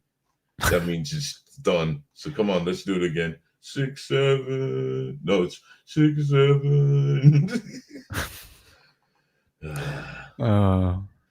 When 4 becomes I'm screwing my words up on 420 too hard. Anyway, don't matter, because Hidden, do you want to show something, or do you want me to bring out something? Yeah, no, you were gonna bring something up, and then when we're playing that, I could have a little mooch, because I'm gonna have a look through my channel, man. Yeah. All right. Well, let me bring up a longer video then. because we do have Jaime Maussan, but nevertheless, we're going to bring up this one instead. It doesn't matter. I mean, Yeah, I always say this about Jaime. He's like a guy shooting fish in a barrel. You get what I mean? Okay, all right. But Tell you what. sometimes he's going to pull out a legitimate fish. All right, fine. Oh, bloody hell! Sorry, wrong one. Let me bring up this one here instead. Because remember what I was talking about a moment ago with those Severes coming out of that mothership? Well, I've just found the video. So there's 2 videos I can bring up. I don't remember that at all. Do you guys? No? See, no one in the chat remembers. Oh, it's all right, Sophia. Don't worry. It's all good. It's all good. Oh, good night, Sophia.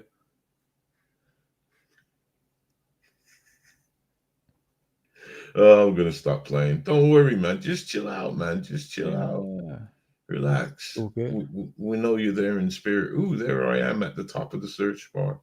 Says we're live. That's good. It's nice to know that we're live.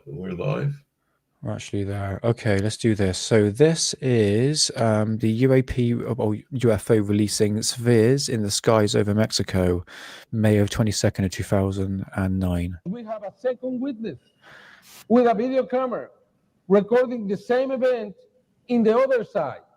That's against the sun. Because of that, you will see the same object with 2 different colors. First, please watch it carefully. This is the video recorded by Pedro Hernandez a little bit after 5 o'clock, the 22nd of May, 2009.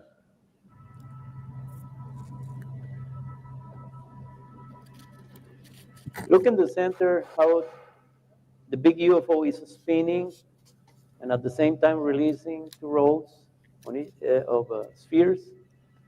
Hundreds of spheres. Hundreds. So the spheres went away. And then the big UFO slowed down the rotation. I'll see you, Sophia. Have a good night, darling. I'll speak to you soon. But wait. Is she really going? What happened next? Oh, she says, yeah, take care, all. Yeah. Then 4 Good night. spheres, 4 little spheres. Yeah, take care, Sophia. Have a good one.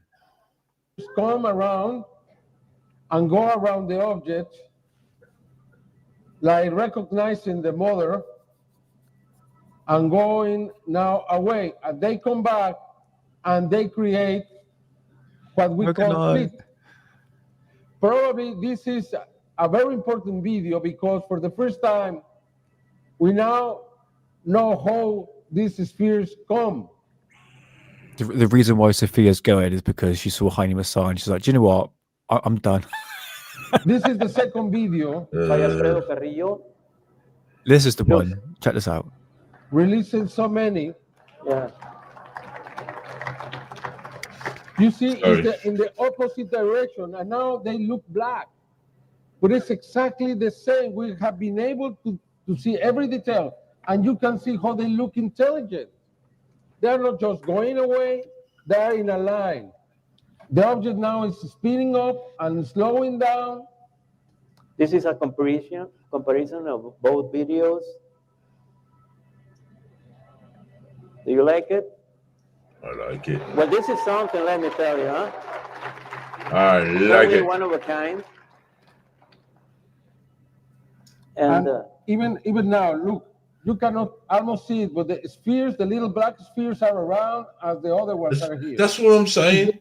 That's what I'm trying to say. Because sometimes he actually does pull out a bush. Created with a computer. But then, fortunately, we have the second witness. We have the name of both. We know where they were. We went there. And we know this is absolutely real.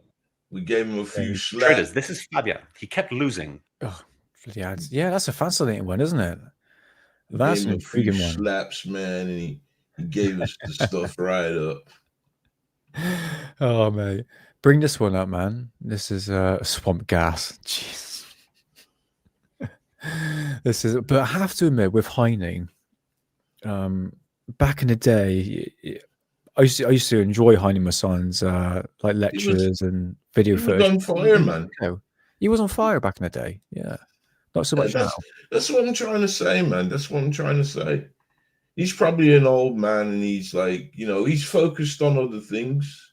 Like he's like at the moment, he's focused on that sphere thing that he's got. Yeah, it's never ending with that, isn't it? Yeah. All right, let's have a look at this. 1992 in Mexico. And I would walk 10,000 miles, and I would walk 10,000 more just to be the one. That's what it sounds like, don't it? Dum, dum, dum, dum. And I would walk. Sometimes I simply strolled along the air corridors over this sprawling city. That's the one we watched already, isn't it? Prowess Good. Manner, as they played peekaboo among the billowing clouds. See, can you play it back again from the beginning? Once again, in real time. Sure. Sometimes I simply strolled along the air corridors over this sprawling city, demonstrating their aerial prowess in a somewhat playful manner. That was in the beginning, Nick. As they played peekaboo. All the way from the beginning. All right, yeah. Okay. I didn't know what I was looking at, so I was having a joke, but this is what I wanted to see.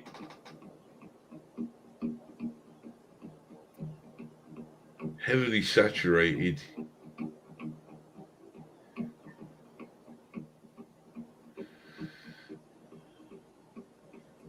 Sometimes I simply strolled along the air corridors over this sprawling city, demonstrating their aerial prowess. See, it obviously slowed down in the as they played peekaboo among the billowing clouds. There goes. It stops, and it goes back in the cloud, and comes out again. No, but in the clouds, it should have came out a lot faster. I was tracking it, so it slowed down in the clouds again. This is a good video, man. It is pretty good, isn't it? This is the kind of video I'd love to get my hands on a really good copy of. Yeah, yeah. Unfortunately, I think this is the best one you're going to get, mate. Heavily In order saturated. to closely examine the aerial prowess of the UFOs, one of the most dramatic segments was loaded into the Inovian computer.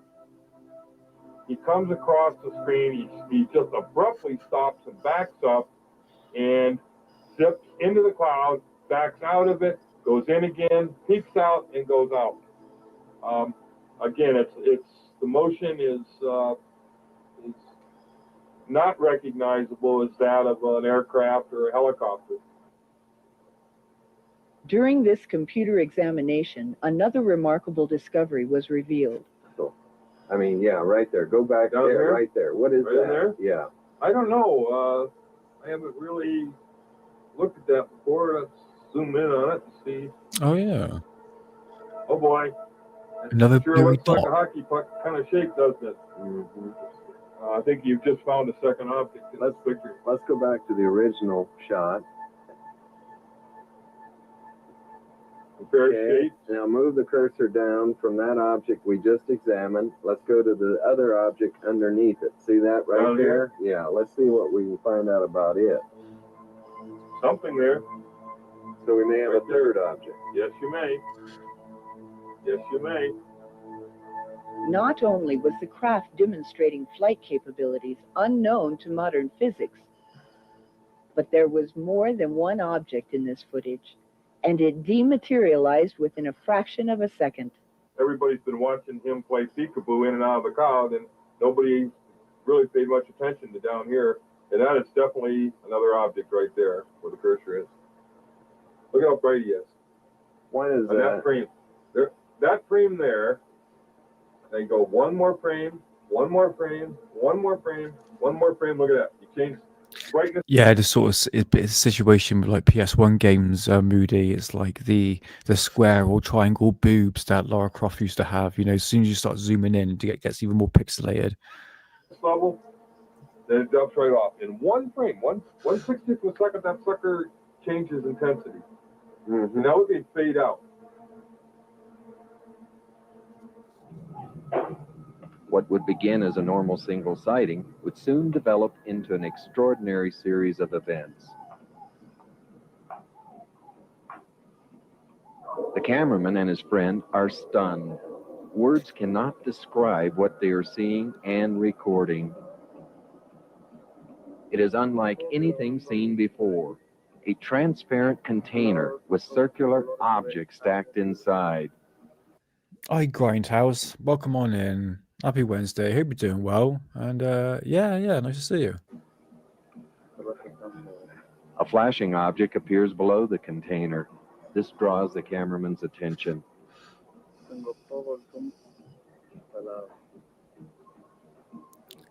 Yeah, really sorry, guys. You know, I really wanted to go back to the 90s and find the. You ain't gonna find top quality footage. It's nothing like it is today, guys. So I've unfortunately just have to bear by to the times, and you've got to think about tape. If a tape was actually reproduced over and over and over again, the quality just gets diminished. So we're dealing with like 1992 here. So you can imagine a copy of a copy of a copy. Eventually, it just deteriorates, and you're going to get footage like this. So yeah, really sorry, but there's some good ones in here. I think like that, you can't really tell what it is, isn't it? But they got the rooster, so I believe it.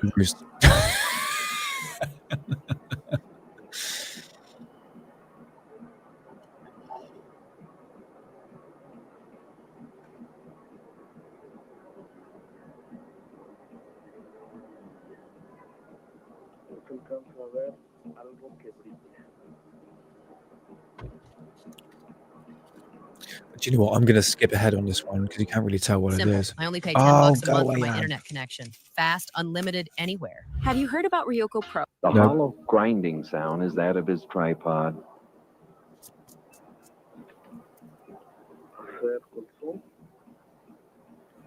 A cluster of unknowns are above the three below.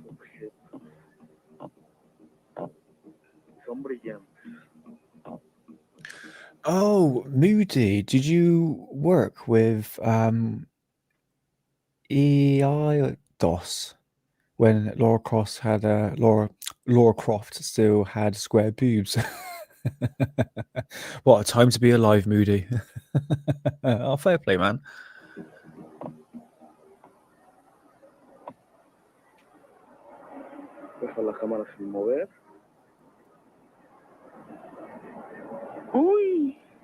The cameraman is overcome with excitement with the massive aerial display.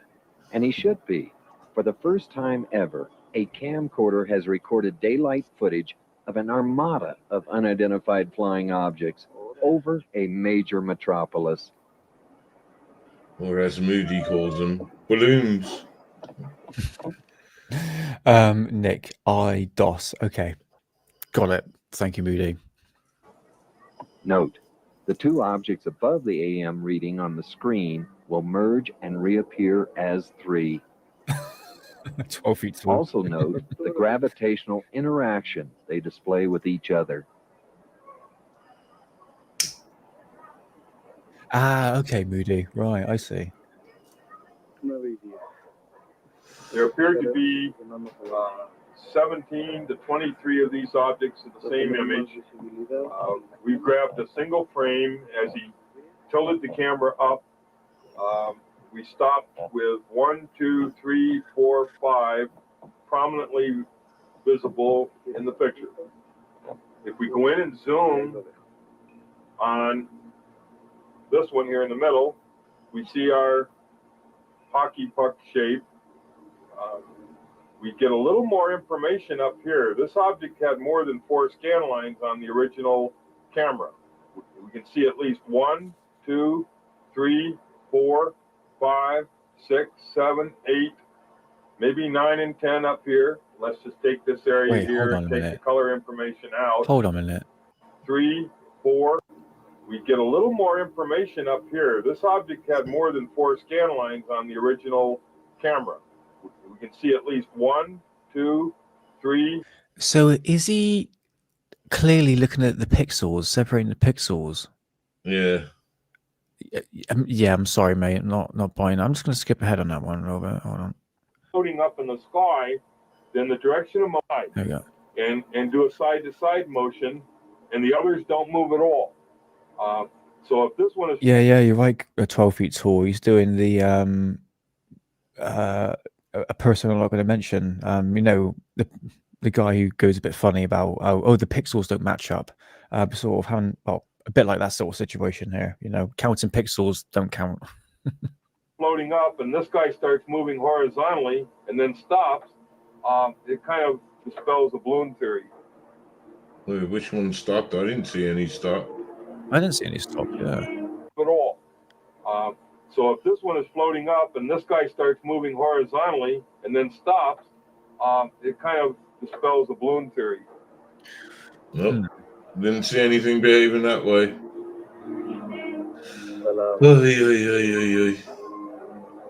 Rocket balloon. I'm classifying that as a the new year mothership. approached, the ovnis continued their march through the skies over Mexico. From valleys and from rooftops, camcorders in hand, the people of Mexico. This is basically me back in the day. If I was older, I was 2 years old at that point, but you know, I'll be doing the same thing. Continued to document and witness the most. And also, it's a bit more of a community, you know. I mean, in terms of, like, you had to go out to these events, you had to go to these locations. Well, you didn't have to, but to be in a group gathering, to be with like-minded people. But it's a bit like me and Hidden doing a show, but we'll be outside, you know, doing a bit of sky watching or something like that. You know, it was coming together as a community, which is completely, you know, diminished now, you know, when you look at it due to social media. Astounding UFO events in history. Hell yeah. Oh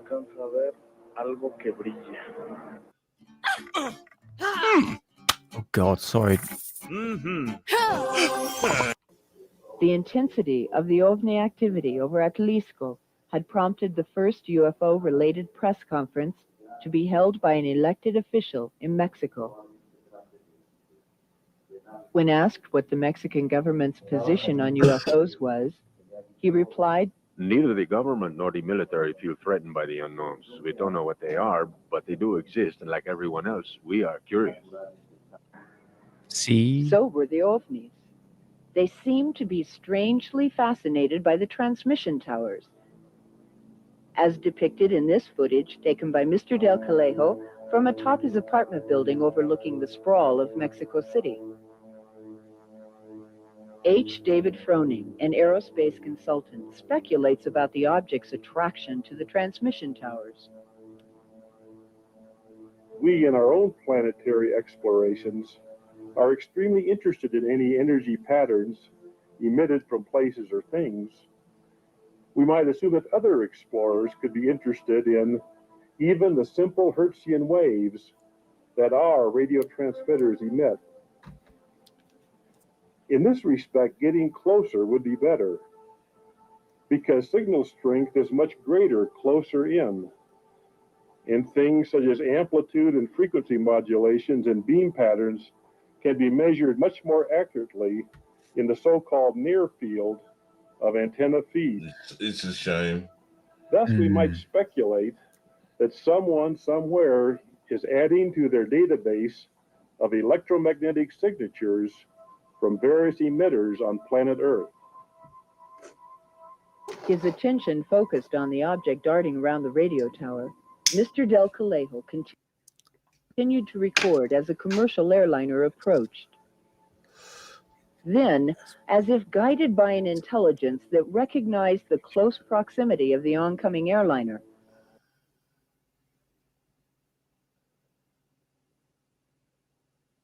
Okay, put a minus sign in the address bar between the T and the U.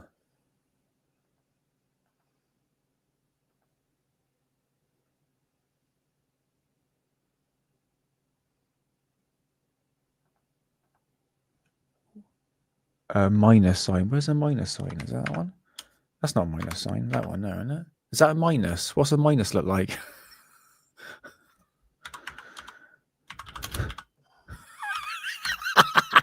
I'm such an idiot. What's a minus sign? Oh my god, mate! What am I doing? What's minus sign? It's just a straight line. He's telling you it's beside the zero. Yeah. It's next to the zero. Yeah, I'll try and help him. I got it. No, I got it. I got it here. Okay, fair enough. I got it. Moody, I done it for you, my old mate. Thank you very much. I remember that.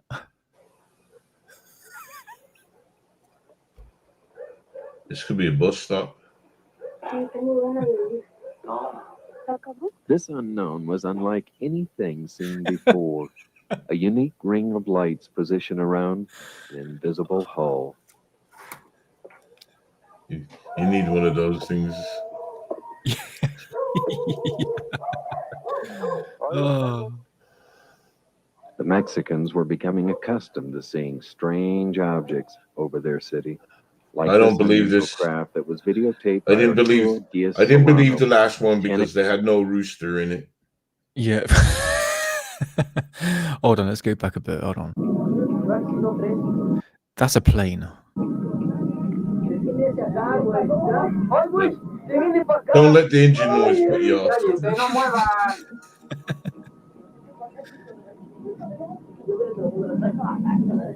That's no plane. That's no planet.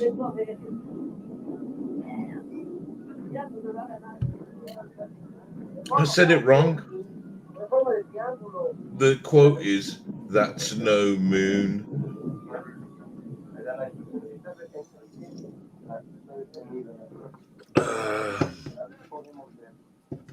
This is your bus shelter.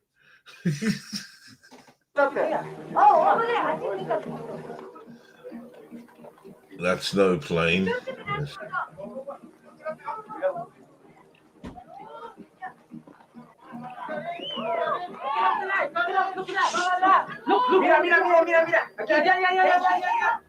Something's got them agitated. I don't know what's got them all fired up.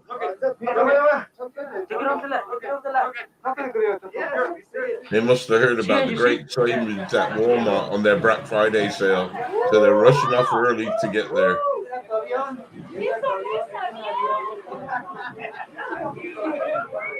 See? Appreciate it, Moody. Thanks for the advice, mate. You have been saying that for the past God knows how many streams, but yeah, I'll put the minus sign between the T and the U. Easy done, but thank you. See if it works. Oh, okay. That's a plane.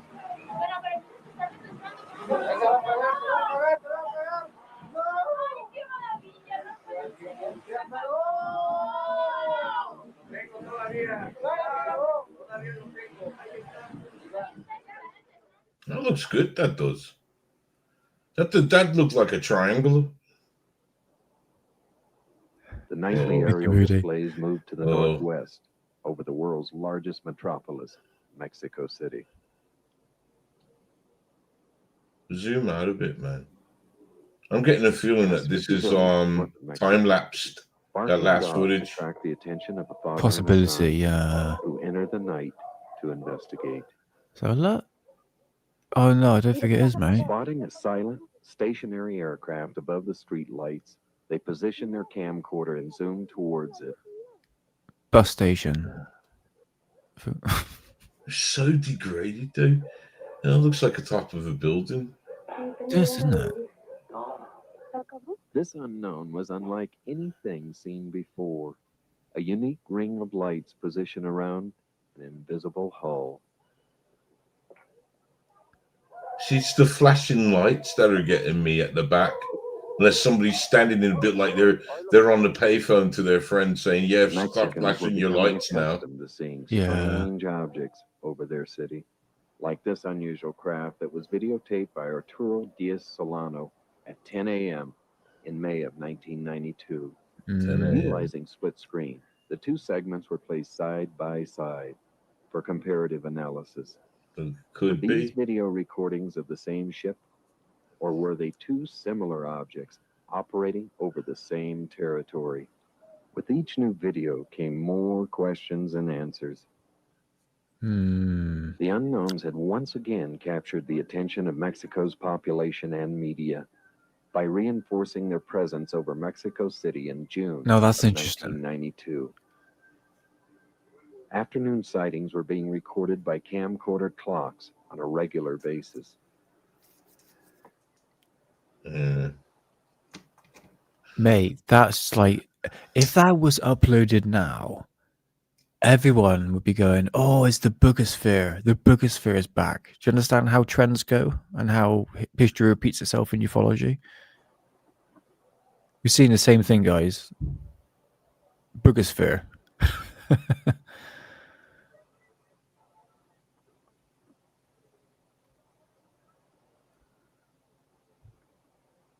Again, another boogosphere.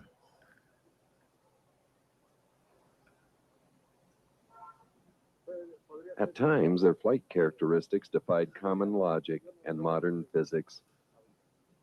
The people, encouraged by an open press and popular radio and television shows, trained their camcorders skyward with incredible results. On June 12th, an unknown is tracked headed northeast. And once again, the object demonstrates an unusual flight pattern we have seen before, stopping in midair, reversing itself, then continuing on. New skywatch groups, armed with binoculars and camcorders, anxiously waited as an amazing story began to unfold. Centering on one patient man who was producing an abundance of extraordinary video. His afternoon breaks were spent atop an office building where he scanned the murky skies above the city, searching for and finding the unique flight characteristics of the unknowns. Demetrio Feria's keen eye and diligence had paid off. By the end of June, he had taken 9 videotapes of unidentified Got them Jeffrey Dahmer objects. glasses. He does, isn't he? Typical Shot on 90s June look. 25th, the unidentified object appears to be rotating at 90 degrees. Note, the top of the object changing from white to black, as it rapidly moves through the cloudy sky. Yeah, I noticed 2 that as days well. later, on June 27th, the ovnis reappear over Mexico City. Again on June 28th, and again on June 29th. June 1992 had been a spectacular month for both sightings and video recordings. 14 videotapes and 4 35mm photographs were taken, making this the second most prolific time of the ongoing aerial show taking place over Mexico's capital city. The UFOs over Mexico were etching an important place in the history of ufology. On New Year's Day, the ovnis came calling. The first recorded sighting was at 2 p.m.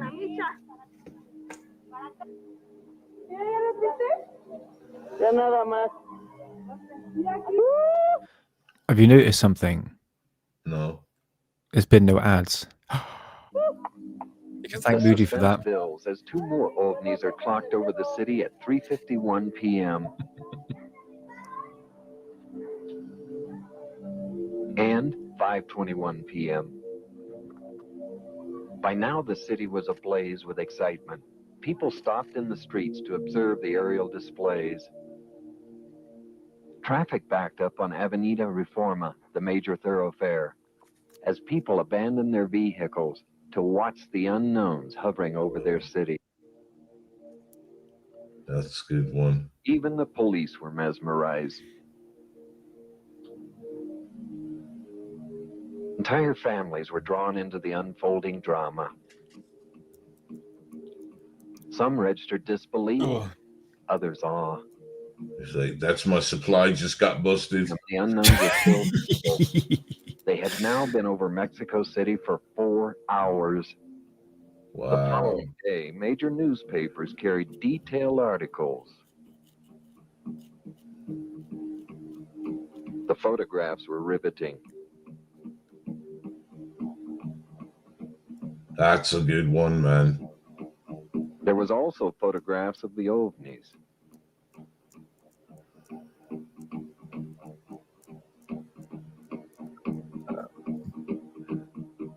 Major newspapers carried headline stories of how the ovnis had greeted the new year above the capital city of Mexico. One headline read, "Amazement of the people living in the capital after the presence of 3 assumed UFOs." Another, "Expectation in the large city for the UFOs." And still, "Astonishment, UFOs in the sky." And finally, "Expectation for strange objects in the sky of the capital."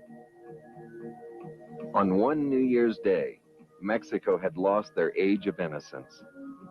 And today, the population of Mexico is faced with a choice that the United States confronted during the summer of 1952.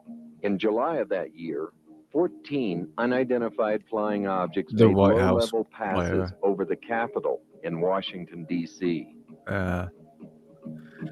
Tracked by radar, the initial reaction was to scramble fighters.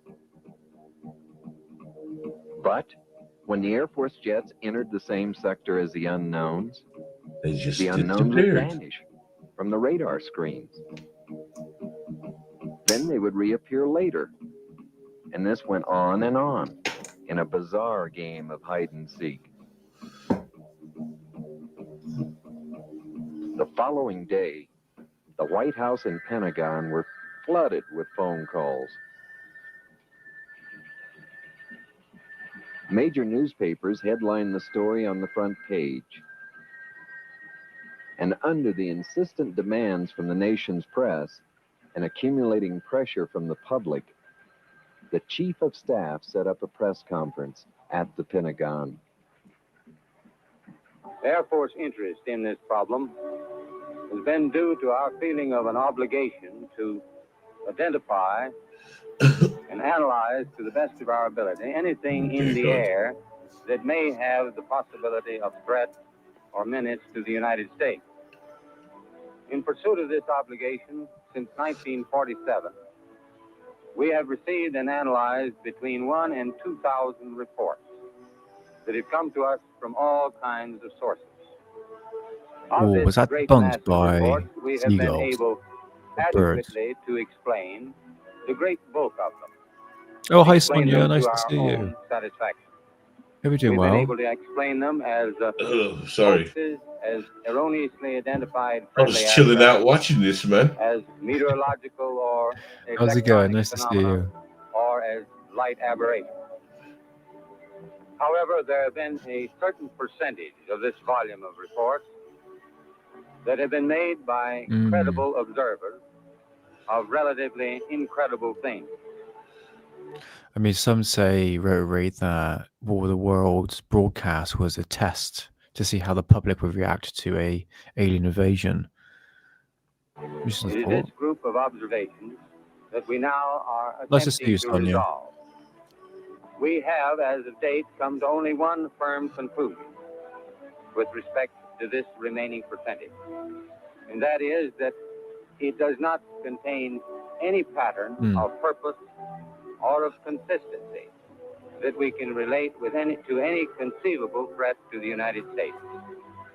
This would be the first and last official press conference held by a United States government representative on the subject matter of unidentified flying objects.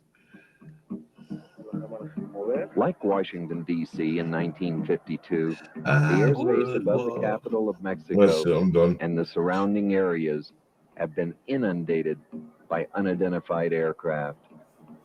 To date, the officials and citizens of Mexico have not found it necessary to attack what they did not understand.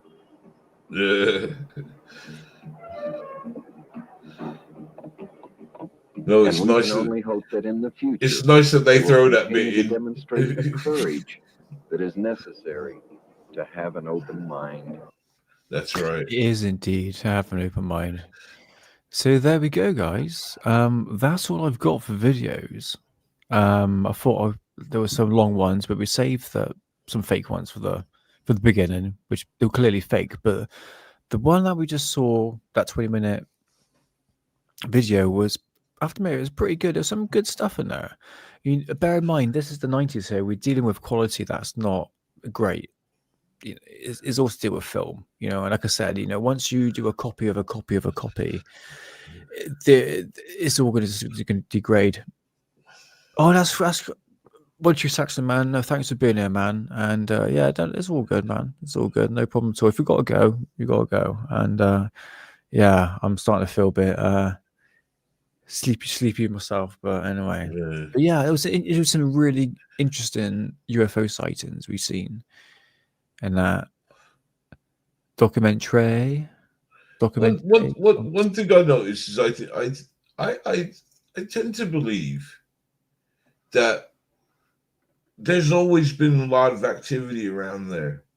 And I think with the innovation of, say, technology at that time, it being video cameras and cameras themselves, being a bit more accessible, these guys were managing to catch these things. But I think they've been around a lot longer, and people were seeing it, but not being able to catch what they were seeing.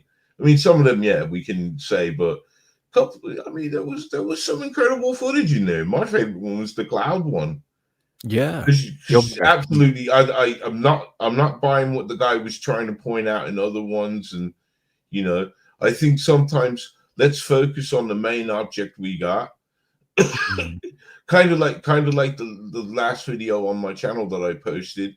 A couple of people have noticed something else in the footage. Yeah. And I didn't want to, because it's easy enough to say, oh, it's a bug, it's that. You get what I mean? Let's focus on something that we want to look at. Yeah, absolutely. I mean, what Rebecca's saying here, the old footage doesn't beat the rubbish that we've seen today. I mean, that one was a real good one. Yeah, there were some really good ones. I mean, it's a very rarity these days. Like I said, more and more people are looking up in the sky. It's not necessarily a bad thing, but you are going to misidentify stuff. That's fair enough. Yeah, and that's absolutely fair. It's part of the territory. But be able to accept perfect what's being put at you. Yeah, exactly. I mean, I saw a great one on Reddit. And absolutely loved it. I mean, there was a piece of footage come up. Obviously, I took a look at it. 2 seconds into it, knew straight away what it was. It was a drone. Straight away. Yeah. So I looked in the comment box just to see what was going down with this footage. And another guy wrote to him, told him what it was, explained exactly how you can identify it. Exactly how I identified it was how he explained how you can identify it. And the guy goes, thank you very much. I'm not used to seeing how drones operate or anything, so thank you. I will take note of this. Yeah. So please, I don't want people to be frightened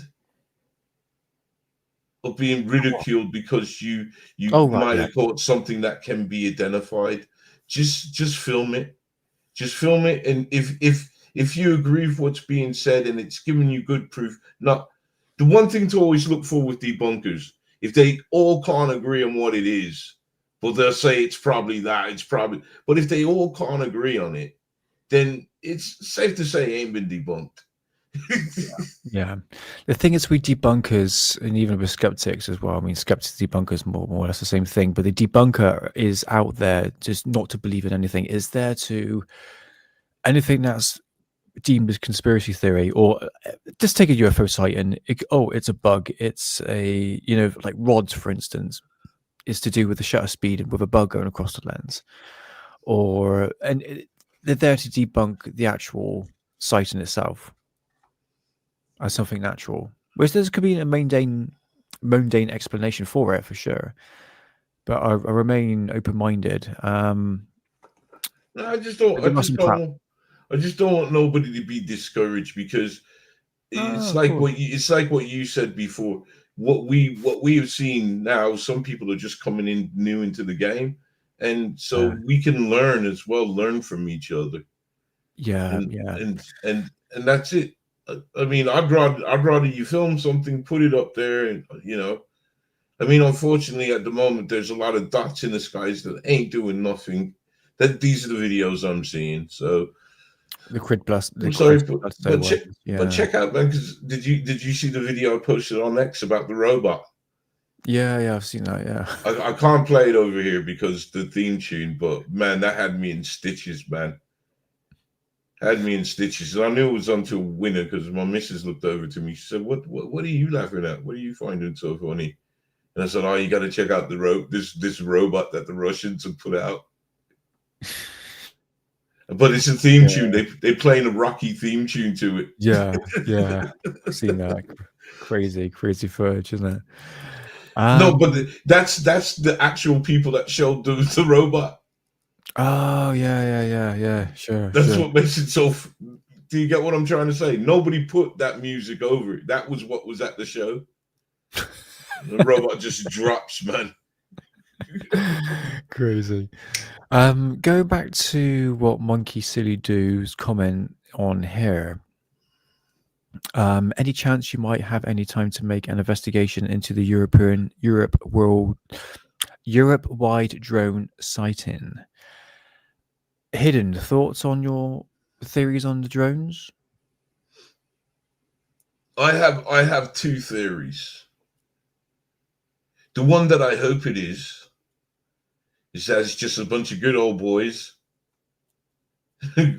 got them drones and having a little bit of fun and flying into an area where they shouldn't be flying into. Yeah. That's what I hope it is. But my other theory, and this is probably more than likely what it is someone or something is testing our defense capability. See our reaction time. What, the public, or are we talking about the military here? Well, yeah, anything of authority. Because the only people that are really bothered by the drones seems just to be like the UFO community. I mean, what I've noticed, the term UFO has now been implied into this drone scenario. If I see a drone, it looks like a drone, it's most probably a drone. And I remember I was on the Daily Conspiracy podcast and I was speaking to Labour, and the subject of the drone situation came up. And I was battling, I'll say battling with Lee, but I was going, why are people calling this UFOs? Why are drones now all of a sudden called UFOs? And UAPs? It makes no sense. And some other person's calling them plasma orbs. It's like, if it's a drone, it's a drone. It's not a UFO because I identified it as a drone. But they would say, yeah, but the thing is, you don't know where the drone came from. So therefore it's a UFO. It's like, yeah, but I can point up into a helicopter in the sky and it's say, the object. I don't know where that come from.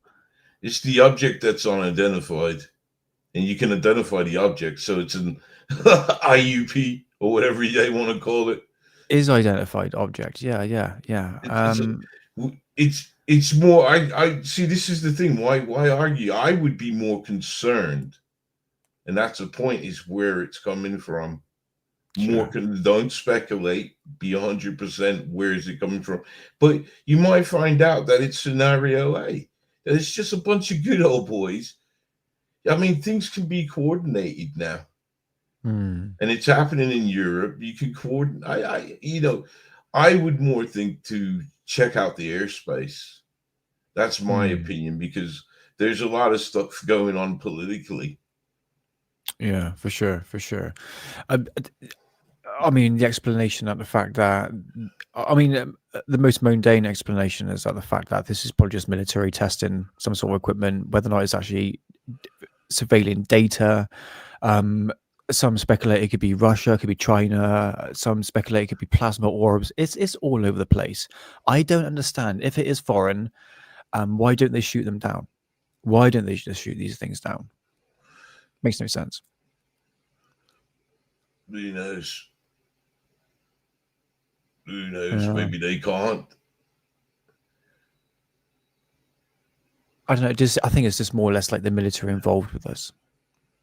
I mean, so talking military, talking about US military. This is not telling the public what it is because these drones are massive. Have you seen the size of these? Like the size of SUVs. They're huge. Yeah, but weren't they planes that they was misrepresenting as these things as big as SUVs? No, because we've seen pictures of them. They're huge. There's a guy in one. No, it's literally like the size of a car, and that was from Stephen Greenstreet. You know the size of these. The guy who is him and his daughter bought one and flies No, it no, around. no, I don't think so. No, I think this is more or less. It's probably like a firm or company that's dealing with this. But otherwise, I have seen a picture of it. Definitely have seen a picture of it. Yeah. Okay. Nah. At the end of the day, man, this thing going on in Europe, I 100% think it's something to do with the airspace. They're checking some sort of response. They're doing some. I think it's recon. 100% believe it's recon. Who's doing it? That's the question. Okay. Well, Moody's theory on this. Go on. So Moody's theory is on this. Is put it up so I can read it a bit bigger, mate. Where's Moody? Oh, there it is. My theory. Yeah. So he's saying here, my theory about the Europe-US drones, they only occur over countries that sent weapons to Ukraine.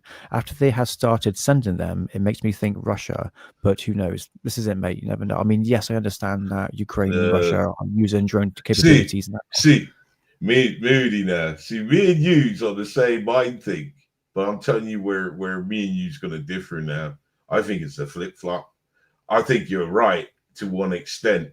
But then as to doing it, I think it's the other way around. Because, all right, we've opened up this doorway. So my reasoning for this is Europe now, we're supposed to defend the borders. Am I correct in this deal that he signed with Zelensky? Do you know about this, Nick? Yeah, I know about that. You remember he basically bought Ukraine. It's a shame. He's bought the minerals. He's got mineral rights in Ukraine now.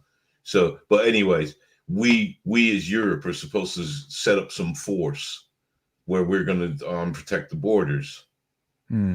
So I don't know now if he's just trying to check out our capabilities, because obviously Putin ain't going to be too happy about this. But if his end of the deal is cool, fair enough.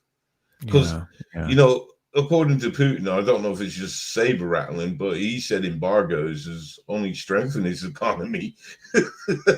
So I guess so. Who knows? One way you ain't going to find this solution, or have the answer to what's happening at the moment. Just remember what Notre Dame has said, though, Moody. Let's put in another player into this. Remember what Notre Dame has said. Beware of the sleeping yellow giant. Just remember that one. Just remember that one in play. Just remember that guy in play. Because remember that old saying, the enemy of my enemy is my friend. Them guys will play that game. Yeah. So it could, that's why I said we can't speculate. Remember, I did say that. We have to know for sure where these things are coming from. No speculations. I can't imagine China sending all their drones, even like Russia, to America. It's so far away. I'm pretty sure they've got satellites to track, God knows what they've been sending up. You know what? That's what I mean. Satellites can do. That's why I buy into the good old boy theory. Unless they're cells. Because clearly, I don't know if you watched the news, but not a few weeks ago, a few people got let off on spying charges, but they were accused of spying for the Russians. Oh, right. Really? In England. Oh. So these cell things that we hear about, they obviously exist. Oh, yeah. Okay. Moody was saying here, yes, the Chinese have submarines, but are they allowed to go around that? I don't know who owns like the ocean territories. I'm not too sure about that one, but if they're deep underground, they could be launched from submarines. Oh, that's interesting. Yeah, not ruling that one out, mate. Yeah, I guess so. And so do the Russians. Yeah. Good point. Yeah. It's One of it's these. it's that's why honestly you can't speculate with this one because call it wrong. I don't know. People might want to do that. I wouldn't want to do that, but that would be my main focus on these drones. If they ain't good old boys, then who are these? Yeah. These are very, very big drones as well. I know, like the big man, the man-made ones, the ones you can actually sit in as well. Because a lot of these drones that have been flying over that looks like aircraft are actually just manned drones, not unmanned, actually manned drones. Actually, someone actually in it, flying it. But yeah, like Moody was saying, there's something ramping up for sure. But I think there's something military involved. That's just not telling us. Probably some sort of experiment, testing new capabilities. But I can argue that the fact that these drones technology is old. You know, it's old technology. It's good for warfare, but it's old. I don't know, man. I don't know. You know, at the end of the day, just sometimes just grab your popcorn, get a good seat, and just see what's going on. Yeah, But I just think with these drone things, because I have to see them because, as Nick rightly said, they're being brandished around as UFOs or UAPs, whatever they want to call them, but they're coming into my radar. And there's been a hell of a lot, especially over airports having been shut down because of them. I think recently nuclear facilities, they were spotted over. Yeah, that was one of them as well. But they've always been going over nuclear facilities, well, UFOs, but drones, yeah, that's the other thing. But Well, they're clearly, see, the thing is, they're clearly, because I don't know if there was any footage or anything of these objects. So if they're saying they're drones, could they be playing them down? Like saying, let's call them drones because the public we don't want to call them UFOs and cause a panic. Do you think that because that's their headline, that's their take on it? No, the mainstream media, I've noticed now, they started to put UFO stuff, but not as a stigma. It's kind of weird, man. If you really look at it, they never used to put stuff out like saying, "Oh, UFOs over like a nuclear base," or even drones as well. I just find it a bit odd in one way. For me, you know, I try to narrow down with what information I'm coming across. It comes with like free atlas or anything to do with ufology, and especially with the drone situation. Where's the information coming from? Have we got a reliable source? Is it actually German technology? Is it the Germans coming back once again? It's narrowing it down, and I'm very skeptical what really comes out, especially the footage as well. The footage does look like aircraft. Yeah. I'm talking about planes here. Planes, not necessarily drones. And there are some drones, don't get me wrong. But there's also balls of light as well. So see, I saw the one that they said apparently shut down the airport, kind of like towards the beginning of it all, and it looked like a plane coming into landing to me. This is what I thought. Is that what you're? So yeah. Did we show one footage? I can remember the drone incursion actually happened. Oh, you're talking about Jersey one. Yeah, and there was a guy filming, and he's going, "Definitely not an aircraft. Definitely not an aircraft." And you can hear blinking lights, and it's like, "Oh my god!" Like literally, that was crazy, but funny at the same time because it's the hype, is whatever's trending, buddy. Was a trend, and it's exciting. Look, I understand it's exciting to look for these drones. I haven't seen any drones. I've seen balls of light, but again, it could be satellites, it could be shooting stars, it could be free eye atlas, it could be Klaxar looking for some quality weed. Who knows? You know, it's fun. Enjoy it. Have a laugh with it, and don't take it too seriously, and don't expect miracles. Just have fun with it. It's yeah. Anything to add to that, man? He's giving a rundown. Oops. I didn't. Oh, sorry.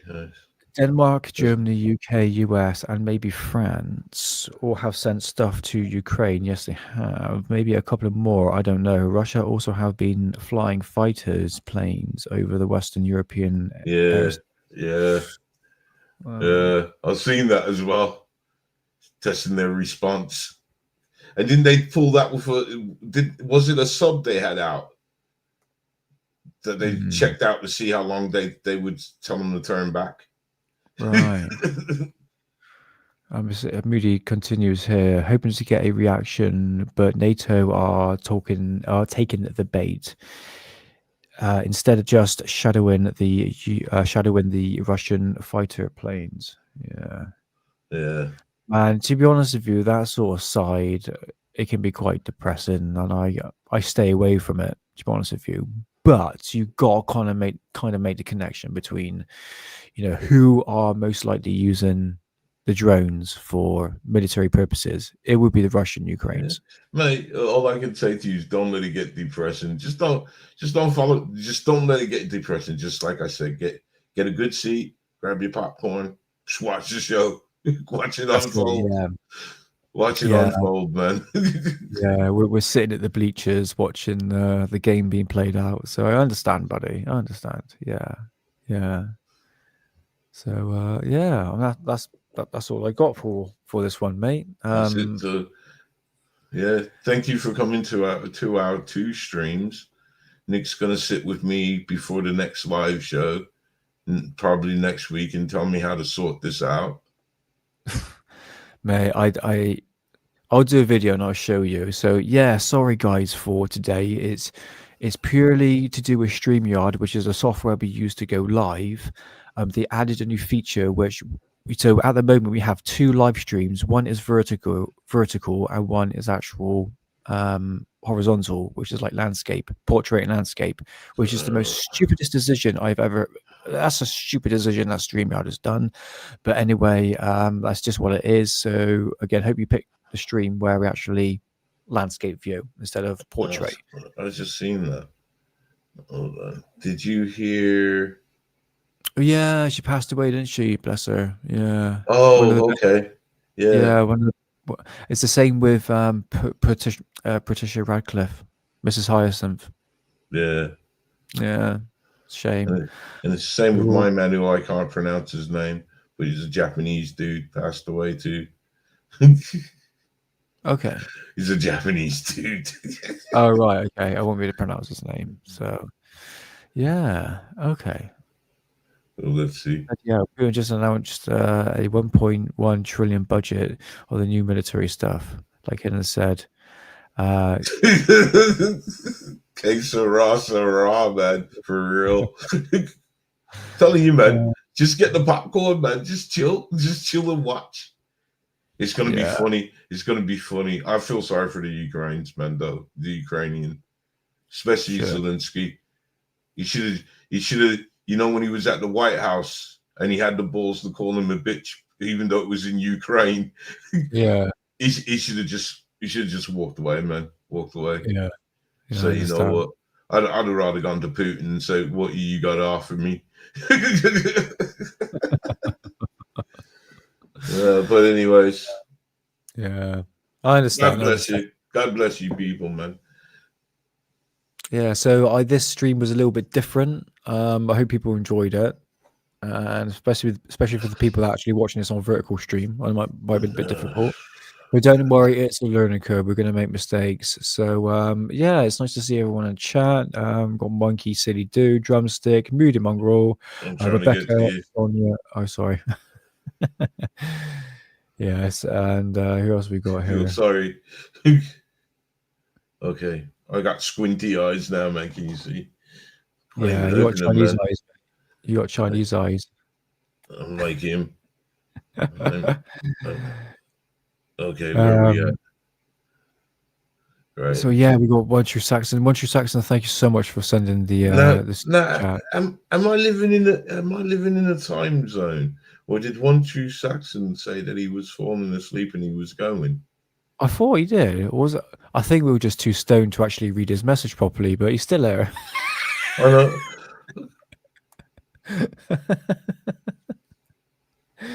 know. Thank you very much. Thank you. Yeah, thank you guys. Much appreciated.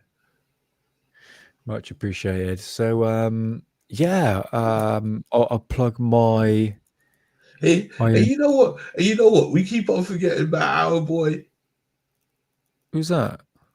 Kim Jong Un. We keep on forgetting about him, man, as well. Kim Jong Jong? Who's that? Oh, the leader of Ukraine, not Ukraine. Korea. He'll probably do something and then turn around and say, "See, guys, you forgot about me, but now you will never." Wait, is that Team America reference? I don't know. Oh, bless. That was me. I only ever seen that film once. It's a good movie. Still holds up. North Korea. Thank you, John. Thank you. Much appreciated. China, according to Sheepop Bob. So yeah, thanks to everyone in chat. It's much appreciated. So you can come see me on Friday as we are going to have a look at whatever crashed at Roswell could have been German World War II technology. Or It the could have N-word. been. It could have been. So join me there on Friday at 9 p.m. Or And it as will my friend, Sorry, friend Bob Lazard would have said, it may have been a rocket balloon. Yeah, is he the one that actually created that? I think so. Video? Is it? I think so. Right, okay. Yeah, I'm more 90% sure because I'm even sure when you asked him on your last show, he said yeah. Oh, he did. Okay, I must have missed it. All right. Oh, fair enough. I'm sure he did. Mind Yeah. you, I was a bit chonged as well. Well, I wasn't a bit chonged. I was getting stoned. I understand, man. I understand. But yeah, Bob, if you're still there, buddy, I'll thank you again on Friday. But yeah, much appreciated for making that video. Which should be the intro for Friday's show. So yeah, hopefully catch you then.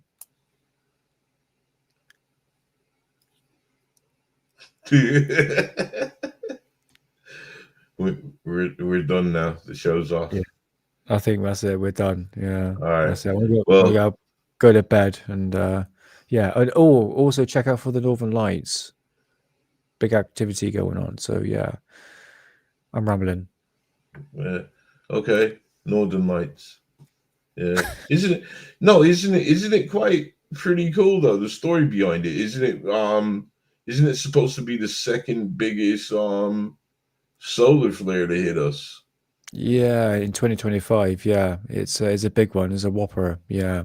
They're ready. They're ready because I saw some stuff where they're saying the gadgets are gonna fry. Yeah, I did hear about that. Yeah. Did you? Yeah. I thought, how many times they say this? Yeah. It is loud to hear. Yeah, but yeah, eyes to the skies, guys, and I'll see you Friday. Yes, see you. If we're still here, if we haven't See been you later. invaded. Yeah, gonna burp. Hold up.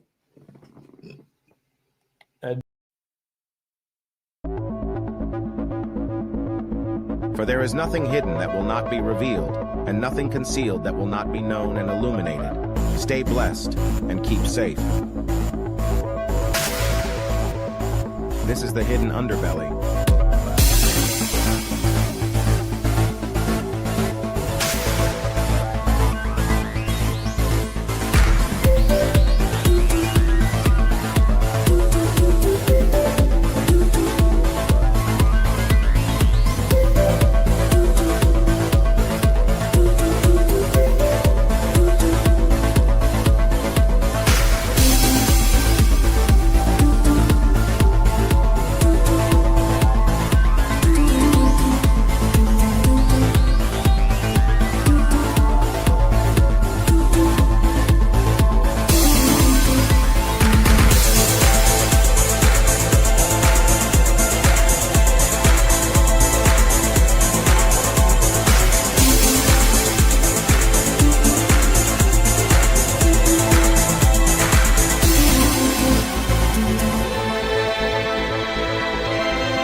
Stay blessed and keep safe.